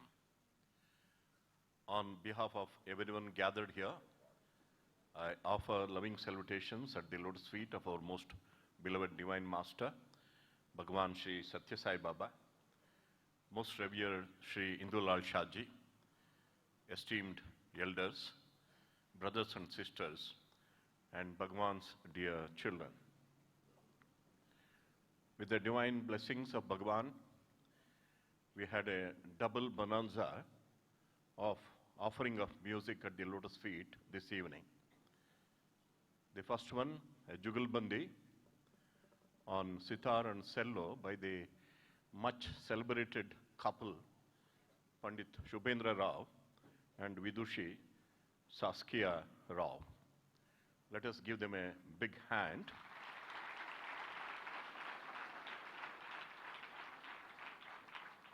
In fact, when Swami saw them in the noon in the Athi Rudra Maha Yagna, he asked them whether they had brought their instrument. They had not brought their instruments.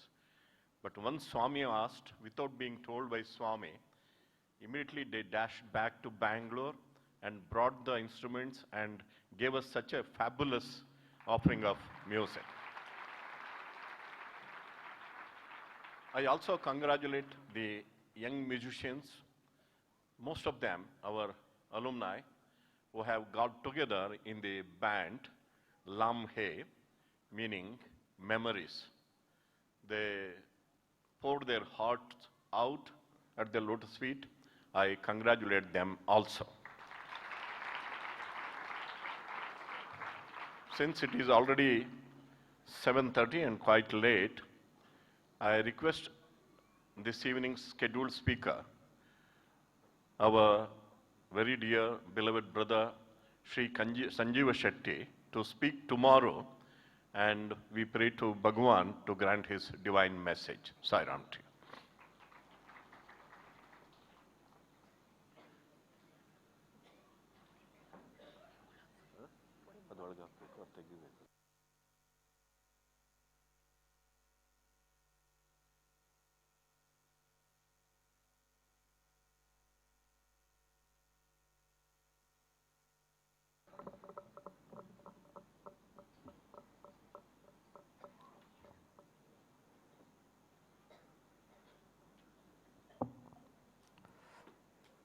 Om Shri Sai Ram.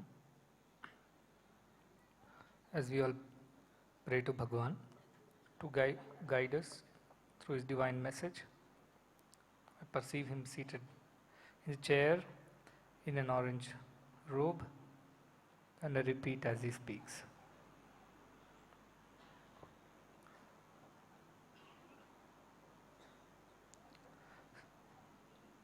Sarvarupa Dharam Shantam Sarvanamadharam Shivam Satchidanandamadvaitam Satyam Shivam Sundaram. Lord is the embodiment of peace and goodness. All names are His, all forms are His, and He is the very personification of Sat, Chit and Ananda, being awareness and bliss, and Satyam, Shivam, Sundaram, truth, beauty and goodness. Embodiments of divine love. ఈనాటి దినము చాలా పవిత్రమైన ఒక భాగవత కథలో కృష్ణుడి లీల చరితామృతం విని తర్వాత ఆ నాదము అనగా వాద్యయంత్రములతో వాయించిన ఒక సంగీతాన్ని విని పాటలు విని నా మనసంతా ఒక పరిపూర్ణమైన ఆనందంతో నిండిపోయింది. On this very sacred day, after having listened to the exposition of the Leelas of Lord Krishna and having enjoyed in the music of the very well-known couple, and after partaking of the delight of listening to the devotional songs, my heart is filled with total bliss. ఇలాంటి ఒక మధురమైన వార్త, ఆనందకరమైన సంగీతము, ఒక పవిత్రమైన భజనము విని ఈ దేహ భావాన్ని మర్చిపోయి మనం దైవ భావాన్ని పొందవలసిందే. After listening to that sweet story of the Lord and listening to that sweet and melodious music and bhajans in praise of God, we have to forget our body consciousness and enjoy divine consciousness. ఆనందం అనగా ఏదో ఎక్కడో ఈనాడు చిక్కుతుందని అనుకోవటము సత్యము కాదు. It is not true on our part to think that bliss is something which we can attain sometime later in our life. ఎక్కడ ఉన్నావో ఎప్పుడున్నావో అప్పుడే ఆనందం అనుభవించవచ్చు. At all times, wherever you are, you can experience this bliss. కానీ ఈ ఆనందము దేహంలో చేరి ఉండటం లేదు. But this bliss is not connected with the physical body. ఏ క్షణము ఈ మనస్సు దేహం పైన ఆధారపడకుండా ఒక దైవం పైన ఆధారపడి ఉంటుందో ఆ క్షణము ఈ ఆనందం కూడా ఆవిర్భవిస్తుంది. That moment when our mind gets away from the body and focuses on God, immediately, very moment, we experience bliss. ఎప్పుడు కూడా మిమ్మల్ని నేను ప్రేమ స్వరూపులారా, ఆనంద స్వరూపులారా, దివ్యాత్మ స్వరూపులారా అని ప్రబోధిస్తున్నాను. All the time I have been addressing you as embodiments of love, embodiments of divine Atma, embodiments of divinity me itself. అందరి కూడా సత్యం శివం సుందరముగా సచ్చిదానంద స్వరూపులే కానీ దేహం మాత్రము కాదు. All of you are very embodiments of divinity, enjoying the wonderful bliss which is the ultimate truth and which is aware of that bliss, and also you are the embodiments of truth, goodness and beauty. ఈ క్షణము మనము ఈ మనస్సుని ఈ దేహం పైన పెట్టకుండా ఒక ఆత్మతత్వాన్ని పైన నిలిచిపడతామో అప్పుడే మనకు ఈ ఆనందం కూడా లభిస్తుంది. When we focus our mind not on the body but on the divine principle, immediately we can attain divine bliss. ఈ బ్లిస్ అనేటిది పర్మనెంట్ది కాదు, అశాశ్వతమైనది కాదు. This divine bliss is eternal and permanent, and it is not a transient one. Transit అన్నీ కూడా ఈనాటి వస్తుంది, రేపటి దినం పోతుంది. The transient pleasures come today and disappear tomorrow. ఈనాటి తినే భోజనము ఈనాటికి మాత్రము సరిపోతుంది, కానీ రేపటి దినము ఆకలి మరి మనం అనుభవించి బాధపడుతూ ఉంటాము. Food that we partake today satisfies us only today, and tomorrow again we feel hungry and would like to eat food. అందుకనే ఈ అన్నం ద్వారా అందుకునే ఒక ఆనందము చిరస్థాయినది కాదు. The joy that we derive through eating food is not permanent. ఈ క్షణము ఆకలి పరిహార నిమిత్తమై మనము భోజనించేటప్పుడు ఒక చడబగుమైన తాత్కాలికమైన సుఖము కలుగుతుంది.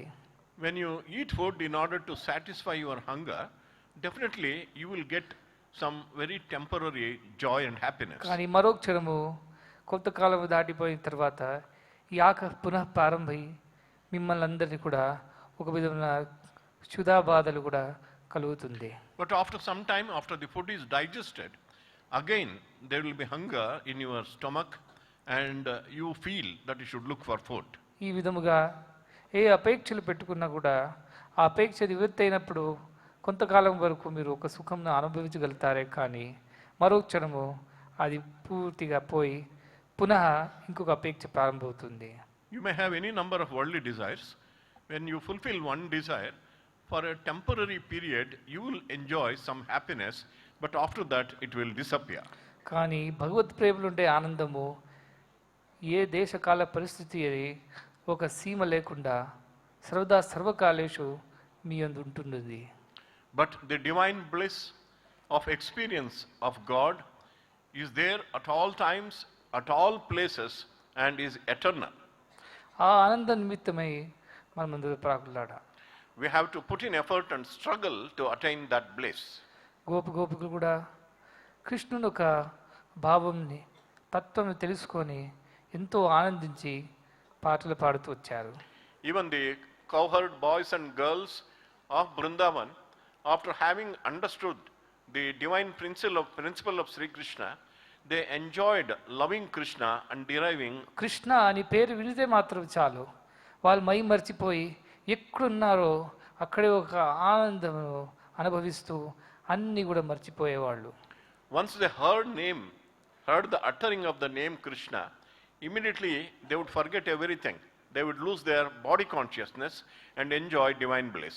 కానీ ఈ హృదయమైనటువంటి మరుభూమిలో ఆ ప్రేమ సుధాని వర్షించి హృదయమంతా కూడా ప్రేమతో నింపి మనందరూ కూడా ఆ వేణుగానం వినిపించాలని వాళ్ళు ప్రార్థిస్తూ వచ్చారు. All the time they prayed to Krishna, Lord, in our deserts of our hearts, please bring the downpour of your love, and also sing and also play on your flute, so that we can be immersed in divine bliss. ప్రేమరహిత మరుభూములలో In the loveless deserts of our hearts, Prema మంకురము పెంపొందా you plant the seeds of love. ప్రేమ సుధావర్షం వర్షింపుగా ప్రేమ నదుల ప్రవహింపగా మురళి గానము చెయ్యగదే కృష్ణ గానము చెయ్యగదే.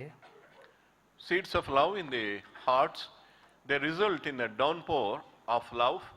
They flow as rivers of love and take us to the ocean of bliss. Oh Lord, please play on your flute. ఈ విషయవాంఛలు నుండి ఒక వేడి చేత మన నుండి అంతా ఒక భగవద్ ప్రేమ ఆరిపోయిన వల్ల నీ ఒక వేడు గానాన్ని పునః వాదనం చేసి మనసంతా కూడా హృదయమంతా కూడా నీ ప్రేమతో నింపు అని వాళ్ళు ప్రార్థిస్తున్నారు. They prayed to Krishna, our hearts have dried up because of the worldly desires, and you remove those worldly desires and sow the seeds of love and play on your flute, and may rivers of bliss flow in our personalities. కృష్ణుడుకు కృషితి ఇది కృష్ణ అని కూడా మనవాడు చెప్పాడు. Today our person said Krishna means Krishititi Krishna. కృషి చేసేవాడు కూడా కృష్ణుడు. One who cultivates our hearts is Krishna. ఏమిటి కృషి? What is this cultivation? వివేకమును చలుగోలను తీసి విశాలము మీ హృదయము దున్నుడు. వివేక అనేటటువంటి చలుగోలముతో ఈ హృదయ భూమి అంతా మరుభూమి ఉండేటటువంటి హృదయ భూమిని దున్ని దానిలో ఉండే ఒక విషయవాంఛములన్నీ కూడా తీసి పడేసి ప్రేమ అంకురము అక్కడ పెంపొంది వేణుగానము ద్వారా ఆ ప్రేమ సుధా వర్షించి ప్రేమ నదులు ప్రవహించి మన హృదయం అంతా కూడా ప్రేమమయముగా మార్చి. With the flow of discrimination, please still our hearts, remove the weeds of worldly desires, plant the seeds of love, and lead us to yourself in divine bliss. అందుకనే భగవంతుడి దగ్గర వచ్చిన తర్వాత చిన్న చిన్నవి అని ఆశించటము చాలా తప్పు. After having come to God, aspiring for very little things of life is not correct. ఒక సమయంలో బృందావనం లోపల ఒక కృష్ణ మందిరం ఉంటున్నది. Once upon a time, there was a temple of Krishna in Vrindavan. Srinatha మందిర. That is referred to as Srinatha Mandiram. ఆ సమయంలో కృష్ణదేవరాయ అనేటి చాలా మహారాజుడు ఆ బృందావనంలోకి వచ్చి ఆ కృష్ణుని దర్శనం చేసుకోవాలని వచ్చాడు. The great emperor Krishnadevaraya went to Vrindavan and to this temple Srinatha Mandiram in order to have the darshan of the Lord. ఆయన వస్తున్నప్పటికీ ఆ ఢిల్లీ ఆ ప్రదేశం అంతా కూడా ఒక సుల్తాన్ వారు అధీనం ఉంటున్నది. In fact, that region where Vrindavan was there at that point of time was being ruled by a sultan. కానీ ఇంత పెద్ద మహారాజుడు ఈ దక్షిణ భాగం నుంచి వచ్చి ఉత్తర భాగం వచ్చిన తర్వాత నన్ను కలవకుండా ఎవరినో కలవడానికి పోతున్నాడని ఆయనకు తెలిసింది. The sultan felt this great emperor from South India has come to my place without meeting me. He is going there to meet somebody else in అంటే Vrindavan. నాకన్నా ఎవరో పెద్దవాళ్ళు ఇక్కడ ఉన్నారు, అందుకని ఆయన వాళ్ళని కలవడానికి పోతున్నాడు కానీ నా దగ్గర రావటం లేదు. Since there is somebody greater than me, he is going to meet that person in Vrindavan and not me. ఎవరు అతడు అని చాలా ఆయన ఒక ఆతృతపడి అందరినీ అడుగుతున్నాడు. He was curious to know who that person was, and he was asking everyone. ఈ విధంగా ఎక్కడికి పోతున్నాడు కృష్ణదేవరాయుడు అని వాళ్ళు ఒక మెసెంజర్స్ను కూడా పంపించి తెలుసుకున్నాడు. He also sent, the Sultan sent his messenger to see where Krishnadevaraya was going in Vrindavan. వాళ్ళందరూ కూడా ఒక వేషం వేసుకొని వాళ్ళ వెనక పోయి తెలుసుకొని తిరిగి వచ్చారు. In disguise, his messengers went there and found out where he was going and came back. వచ్చి చెప్పారు. They reported to the Sultan. అక్కడ ఒక పెద్ద మందిరం ఉంటున్నది. There is a big temple there. కానీ ఎవరు ఆ మందిరంలో ఉన్నాడు అని ప్రశ్నించాడు. Sultan asked them, who is residing in that mandir? మనమందరం అక్కడ అడిగితే వాళ్ళు చెప్పారు. We asked them, they said, Gopal Maharaj Radharani ఇద్దరున్నారు అక్కడ. there are two people there. One is Gopal Maharaj, the king, the great king Krishna, and his queen Radharani. అయ్యో, నా ప్రదేశంలో ఎప్పటి నుంచి ఉన్నారో ఈ మహారాజుడు మహారాణి, కానీ నేను ఎప్పుడు చూడలేదే, నేను కూడా వాళ్ళు పోయి చూడాల్సి వస్తుంది. Sultan thought, I never ever knew that there were such great king and queen in Vrindavan. Now I should go and see them. Krishnadevaraya లాంటి మహారాజుడు దక్షిణ భాగం నుంచి ఇక్కడికి వచ్చి మొట్టమొదటి వాళ్ళు పోయి కలవడం అంటే వాళ్ళు చాలా గొప్పవాళ్ళేమో. Krishnadevaraya comes all the way from South India and goes first to that temple.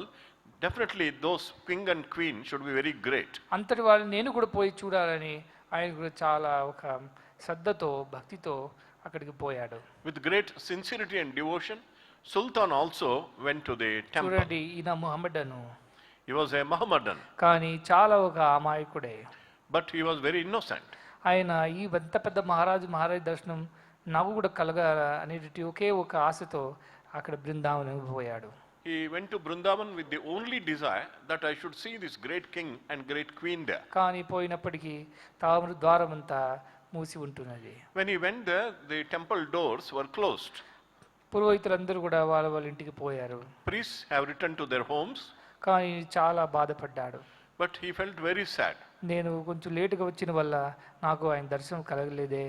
Because I came late, I could not get his darshan. కానీ ఆయన దర్శనం కలిగిన దాకా నేను పునః తిరిగి వెళ్ళను. Unless I have his darshan, I will not return. ఇక్కడే కూర్చొని ఆయన గురించి కాచుకుంటాను. I will wait here for him to come and grant me darshan. రాత్రి అయిపోయింది. And it was night. ఆయన ఎవరితో రాలేదు, ఒకడే వచ్చాడు. He had come all alone without anybody accompanying him. అక్కడ కూర్చున్నాడు. He sat there. కూర్చుని అలా సమయం గడుపుతుంటే ఎవరు ఈ మహారాజుడు, ఎవరు ఈ మహారాణి, నాకు దర్శనం కలగాలని ఒకే ఒక ఆశతో చాలా ప్రార్థిస్తూ దీనంతో కూర్చున్నాడు. He was sitting there and praying, who is this great king and great queen? I need to see them with that only రాత్రి desire. అంతా నిద్రపోలేదు. He did not sleep the whole night. ఎవరు ఈ గోపాల మహారాజు, ఎవరు ఈ రాధారాణి, గోపాల మహారాజు రాధారాణి, అలాగ వాళ్ళ నామస్మరణం చేస్తూ కూర్చున్నాడు. All the time he was doing chanting the name of Gopal Maharaj and Radharani. Who are these people? కానీ పగలైంది. It was morning, at dawn occurred. ఆ తలివారి సమయంలో ఒక శబ్దం విని ఆయన చూచినప్పటికీ ఇద్దరు కృష్ణ రాధ ఇద్దరు కూడా బయటకు వచ్చారు. And he heard some sound and looked up to see Krishna and Radha came out of the temple. వాళ్ళు చూసి చాలా ఆనందించాడు. Looking at them, he derived great delight. తన మయంత మర్చిపోయి వాళ్ళ దర్శనంలోనే అలా లయనమైపోయాడు. He forgot himself, lost his body consciousness and immersed himself in the divine bliss. అప్పటికి కృష్ణ మహారాజు అన్నారు, ఒక చిన్న పని నా గురించి చేయగలుగుతావా? Then Krishna asked Sultan whether you can do a little thing for నేను me. యమునకు పోయి స్నానం చేసి వస్తాను, అప్పుడు దాకా ఆ ఆభూషణం అన్నీ కూడా నీ దగ్గర ఉంచుకో. I am going to Yamuna to bathe, and till I return, please keep all my jewels with you. తప్పకుండా శిక్షా వహించి ఆయన ఆదేశాన్ని స్వీకరించి అక్కడ కూర్చున్నాడు. The Sultan obeyed his command and he sat there with the jewels. వారిని రాధారాణి కృష్ణ మహారాజు ఇద్దరు కూడా చాలా ఆశీర్వదించి అక్కడి నుంచి పోయారు. Both Krishna Maharaj and Radharani blessed him abundantly and they went out. కానీ కూర్చున్నాడు ఈయన అక్కడ. He was sitting there. కొంతకాలం దాటిన తర్వాత పురోహితులందరూ కూడా వచ్చారు గుడికి. After some time, the priests came there. వచ్చినప్పటికీ ఈయన అక్కడ కూర్చున్నారు. ఈయన సుల్తాన్ అని వాళ్ళు తెలియక చేతుల్లో నిండుగా కృష్ణుడు రాధ ఆభూషణముని చూసి ఎవరో దొంగవాడని చాలా వాళ్ళు కోపడ్డారు. The priests saw this gentleman sitting outside the temple with his hands full of jewels. They did not know he was the sultan. They thought he was a thief. ఒకే ఒక దృష్టిలో ఇది కృష్ణ మహారాజుది, ఇది రాధారాణిదని వాళ్ళు తెలుసుకొని వీడు దొంగవాడని వాళ్ళు కొట్టడం తిట్టడం ప్రారంభించారు. They immediately made out that the jewels belonged to Krishna and Radha. They started censuring him, criticizing him. కానీ ఈయన ఏమి చెప్పలేదు, ఆనందంతో నిండి ఉన్నాడు. But this gentleman was full of bliss, ఆ did not కృష్ణ reply దర్శనం at కలిగిన all. తర్వాత తన దేహాభిమానాన్ని త్యజించి ఆత్మాభిమానంలో ఉన్నాడు. After having seen Krishna, he had lost his body consciousness and was immersed in divine వాళ్ళు ఎంత consciousness. కొట్టినా తిట్టినా ఆయన అనుభవించడం లేదు.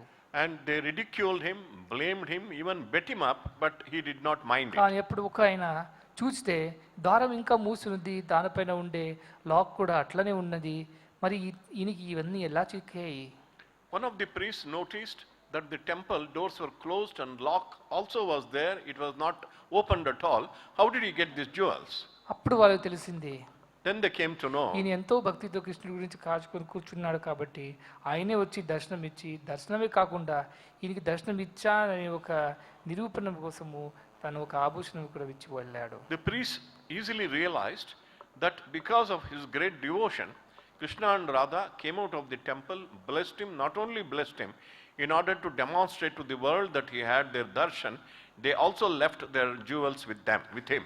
చూడండి, ఎవరు కృష్ణ మహారాజు ఎవరు రాధా అని ఆ సుల్తానికి తెలియదు. Sultan does not know who is Krishna Maharaja and who is Radharani. ఏ మాత్రం భాగవతం కూడా వినలేదు. He never heard Bhagavatam Krishna exposition. లీలలు వినలేదు. He never heard the leelas of Krishna.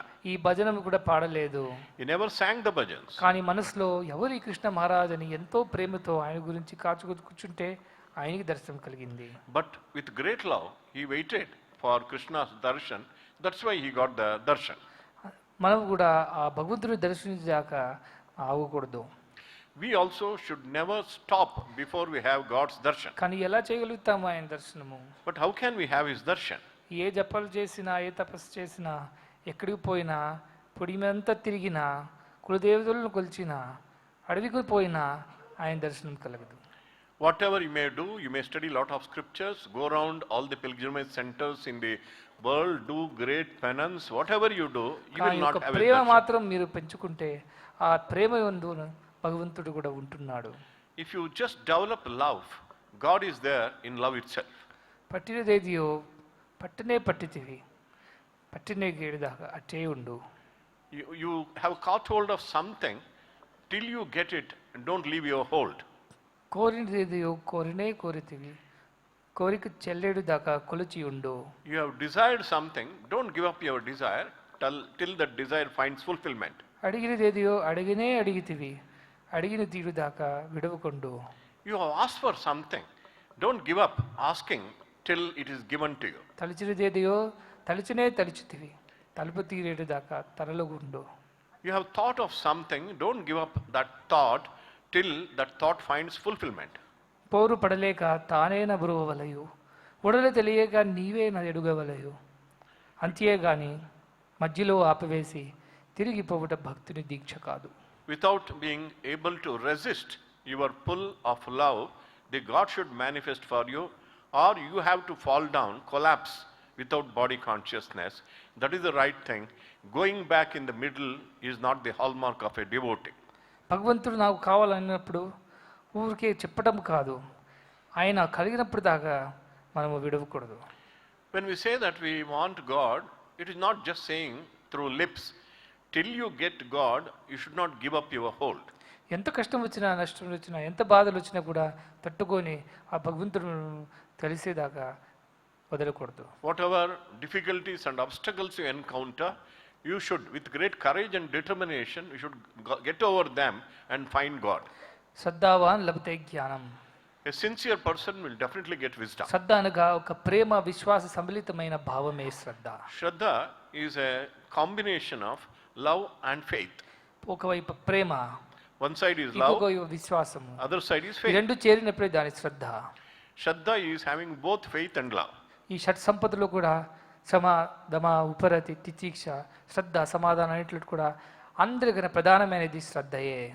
Among the 6 types of spiritual treasures, the most important and the first one is Shraddha. శ్రద్ధ అనేటువంటిది హృదయం నుంచి ఆవిర్భవిస్తుంది కానీ మనస్సులో రాదు. Shraddha arises from the heart, not from the mind. అందుకని హృదయ నిమిత్తమై మనం భగవంతుడిని తెలుసుకోవాలనుకున్నప్పుడే మనకు భగవంతుడు కూడా అందుతాడు. Only when we aspire for God wholeheartedly, only then you will find God.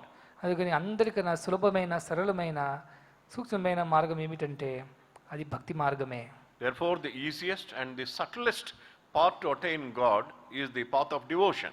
Devotion ఉంటే వేరే ఇమోషన్స్ అనేటువంటివే ఉండవు. If you have true devotion, there won't be any other ఈ emotions. దుఃఖము, శోకము, తాపము, నష్టము, లాభము అన్నీ కూడా మర్చిపోతావు.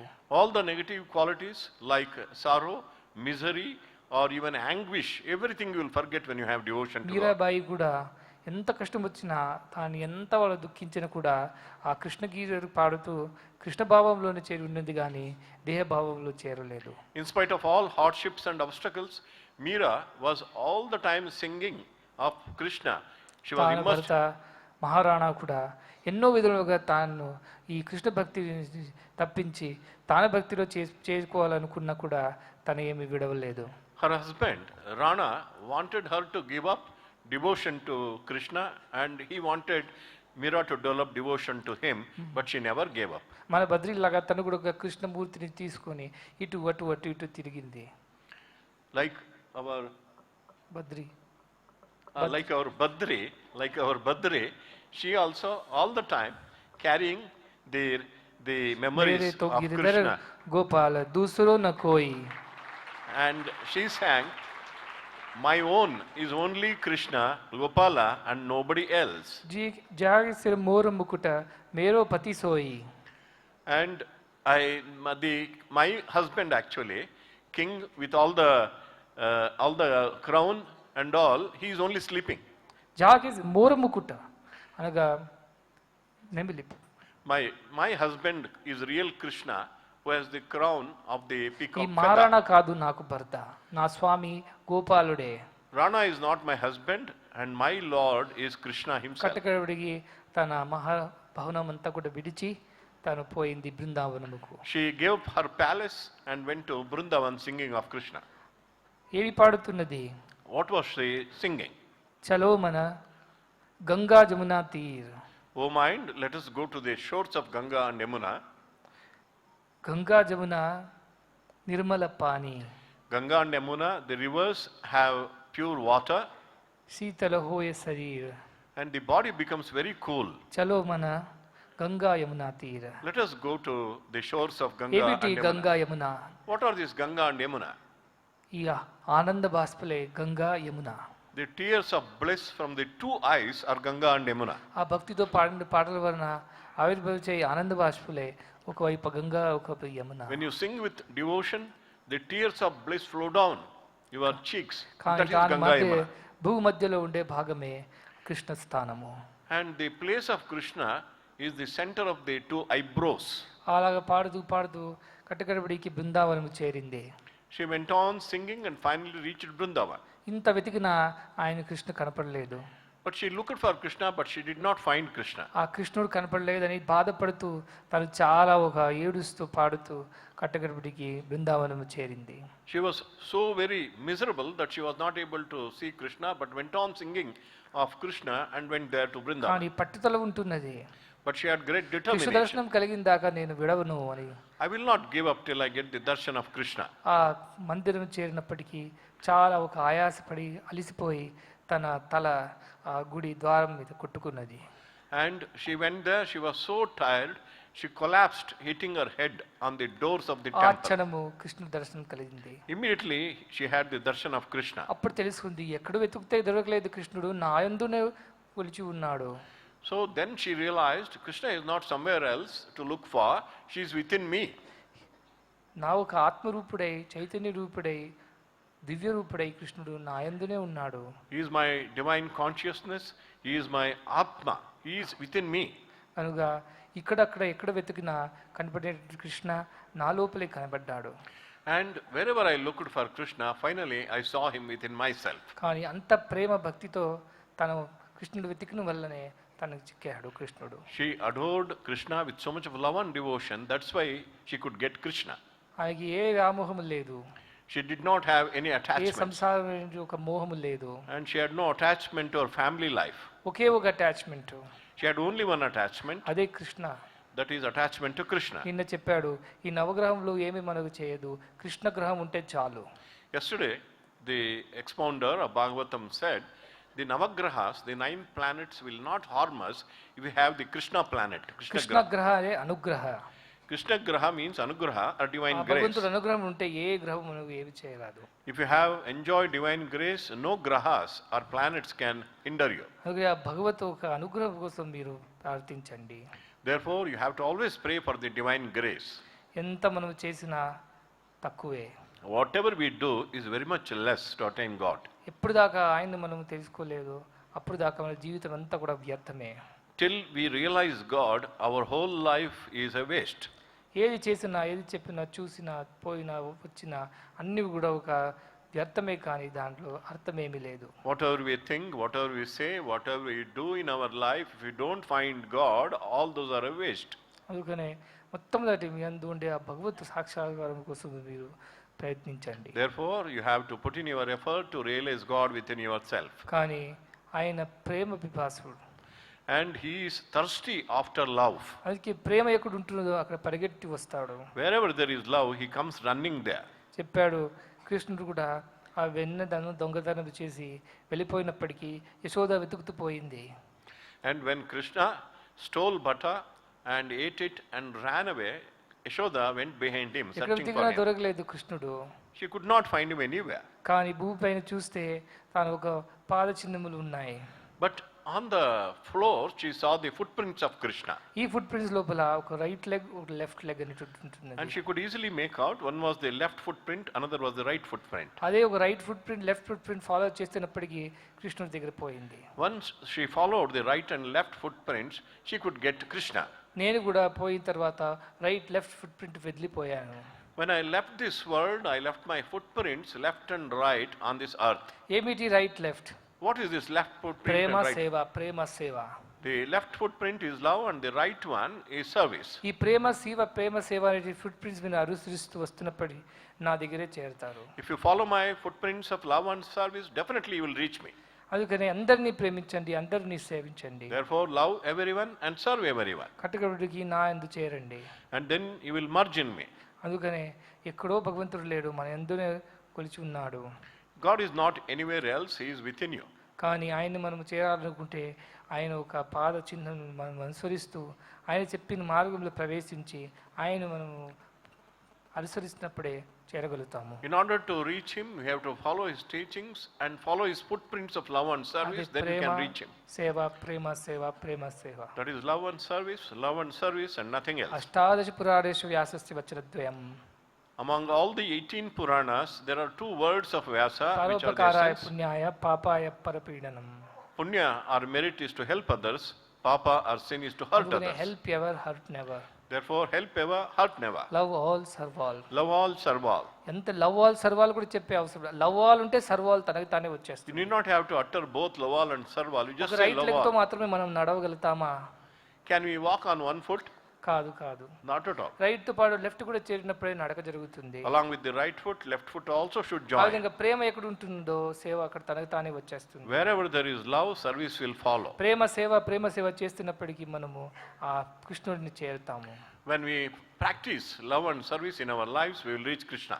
అలాగే మీరు అందరినీ కూడా ప్రేమించి సేవించి ఈ ప్రేమ మార్గం ద్వారా, సేవా మార్గం ద్వారా మీ ఒక దివ్యత్వాన్ని మీరు తెలుసుకొని ఒక శాశ్వతమైన ఆనందాన్ని అనుభవించండి. Therefore, following this path of love and path of service, you realize God within yourself and enjoy the bliss. Sachchidananda స్వరూపుడైన భగవంతుడు వేరే ఎక్కడ లేడు. The embodiment of Satchit Ananda, God, is not anywhere else. నీ యొక్క నిజ స్వరూపమే సచ్చిదానంద స్వరూపము. And in fact, it is your real nature, so that is Satchidananda. మనోబుద్ధి అహంకార చిత్త నాహం నచ శ్రోత్ర జివే నచ గ్రహణ నేత్రే न च व्योम भूमि तेजो वायु चिदानंद रूप शिवोहम शिवोहम. I am not the mind, I am not the subconscious mind, I am not the intelligence, I am not the ego, I am not any of the five senses. I am myself Chidananda, the bliss of consciousness. అందుకని ఇవన్నీ మీరు మర్చిపోయి నేను దేహం కాదు దేవుడు నేను దైవము అని మీరు జపించినప్పుడు మీ అందుండే ఒక ఆత్మభావాన్ని మీరు తెలుసుకొని ఈ ఆనందం పడవలసిందే. When you always chant the mantra, I am not the body, I am the Atma, immediately you will be able to realize your true nature. ప్రేమనే పెంచుకోండి, ప్రేమనే పంచుకోండి. Develop love and share love. ప్రేమ ముదిత మనసు.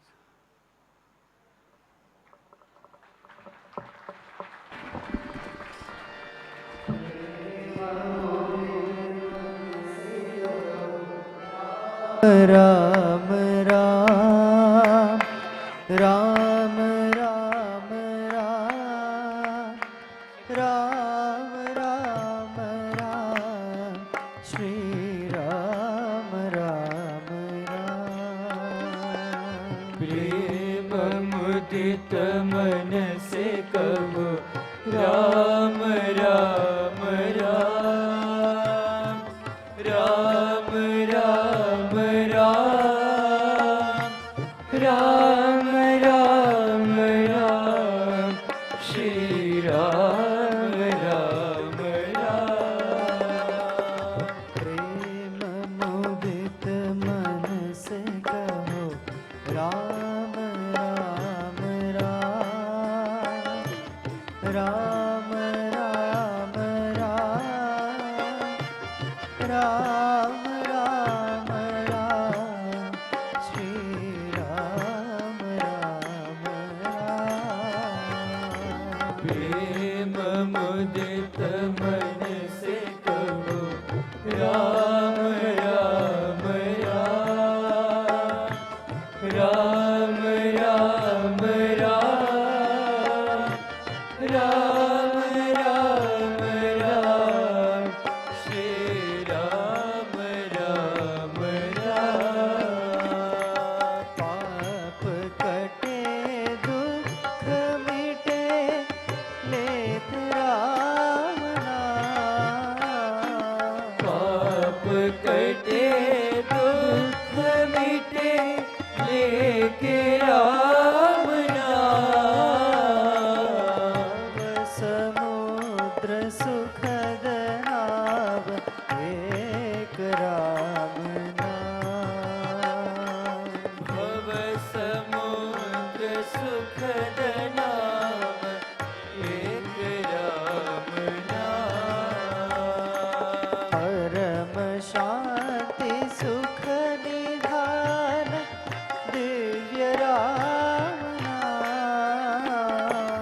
परम शांति सुख निधान दिव्य राम नाम. निराधार को आधार एक राम नाम. निराधार को आधार एक राम नाम. परम गोप्य परम दिव्य मंत्र राम नाम. परम गोप्य परम दिव्य मंत्र राम नाम. संत हृदय सदा वसत एक राम नाम. संत हृदय सदा वसत एक राम नाम. मात पिता बंधु सखा सब ही राम नाम. मात पिता बंधु सखा सब ही राम नाम. भक्त जनर जीव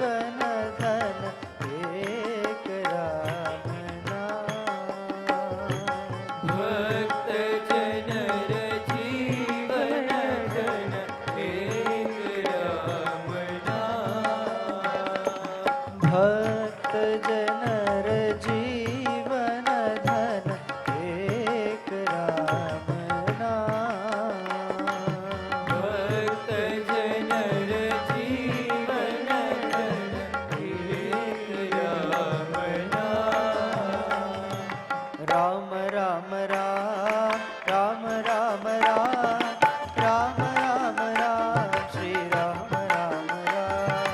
राम राम राम राम राम राम राम राम राम श्री राम राम राम। राम राम राम राम राम राम राम राम राम श्री राम राम राम। राम राम राम राम राम राम राम राम राम श्री राम राम राम। राम राम राम राम राम राम राम राम राम श्री राम राम राम। राम राम राम राम राम राम राम राम राम श्री राम राम राम। राम राम राम राम राम राम राम राम राम श्री राम राम राम। राम राम राम राम राम राम राम राम राम श्री राम राम राम। राम राम राम राम राम राम राम राम श्री राम राम राम। जय जगदीश हरे स्वामी सत्य साई हरे। भक्त जना संरक्षक भक्त जना संरक्षक पति महेश्वरा। ओम जय जगदीश हरे। शशिवदना श्रीकरा सर्वा प्राणपते स्वामी सर्वा प्राणपते। आश्रित कल्पलतिका आश्रित कल्पलतिका आपद बांधवा। ओम जय जगदीश हरे। माता पिता गुरुदैवमु मरियन्तयु नीवे स्वामी मरियन्तयु नीवे। नाद ब्रह्म जगन्नाथ नाद ब्रह्म जगन्नाथ नागेन्द्र शयना। ओम जय जगदीश हरे। ओंकार रूप ओजस्वी ओ साई महादेवा सत्य साई महादेवा। मंगल आरती अंदुको मंगल आरती अंदुको मंदर गिरिधारी। ओम जय जगदीश हरे। नारायण नारायण ओम सत्य नारायण नारायण नारायण ओम नारायण नारायण ओम सत्य नारायण नारायण ओम सत्य नारायण नारायण ओम जय सद्गुरुदेवा। नारायण नारायण ओम सत्य नारायण नारायण नारायण ओम नारायण नारायण ओम सत्य नारायण नारायण ओम सत्य नारायण नारायण ओम जय सद्गुरुदेवा। नारायण नारायण ओम सत्य नारायण नारायण नारायण ओम नारायण नारायण ओम सत्य नारायण नारायण ओम सत्य नारायण नारायण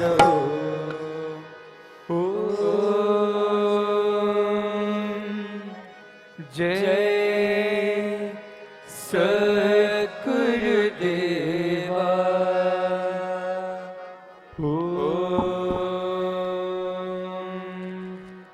शांति शांति शांति। समस्त लोका सुखिनो भवन्तु समस्त लोका सुखिनो भवन्तु समस्त लोका सुखिनो भवन्तु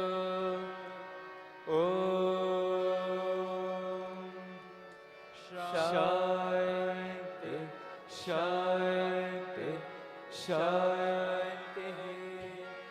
जय बोलो भगवान श्री सत्य साई बाबा जी की जय।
स्थितिविनाशानं शक्तिभूते सनातने गुणाश्रये गुणमयी नारायणि नमस्तुते सर्वमङ्गलमङ्गल्ये शिवे सर्वार्थसाधिके शरण्ये त्र्यम्बके गौरी नारायणि नमस्तुते। ओम महावं देवरीशि विरार गायत्री छंदो मातृका सरस्वती देवतल विजयनि शराशक्तये शांति कर्मणि जपि विनियोग ओं कयानश्चित्र आभुवदति सदा वृत सखा कया सचिष्ट वृता मत्सदंद सद्रीड़ा चिदरुजे अभिशून सखिनामवृत चरित्रिणं शतं भवसूतये ओं स्वान्ति ओं पृथिवी शांति ओं आप शांति ओं हृदय शांति ओं ब्रह्मण शांति ओं सर्वे शांति सामरिधि शांति।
আচ্ছা আচ্ছা।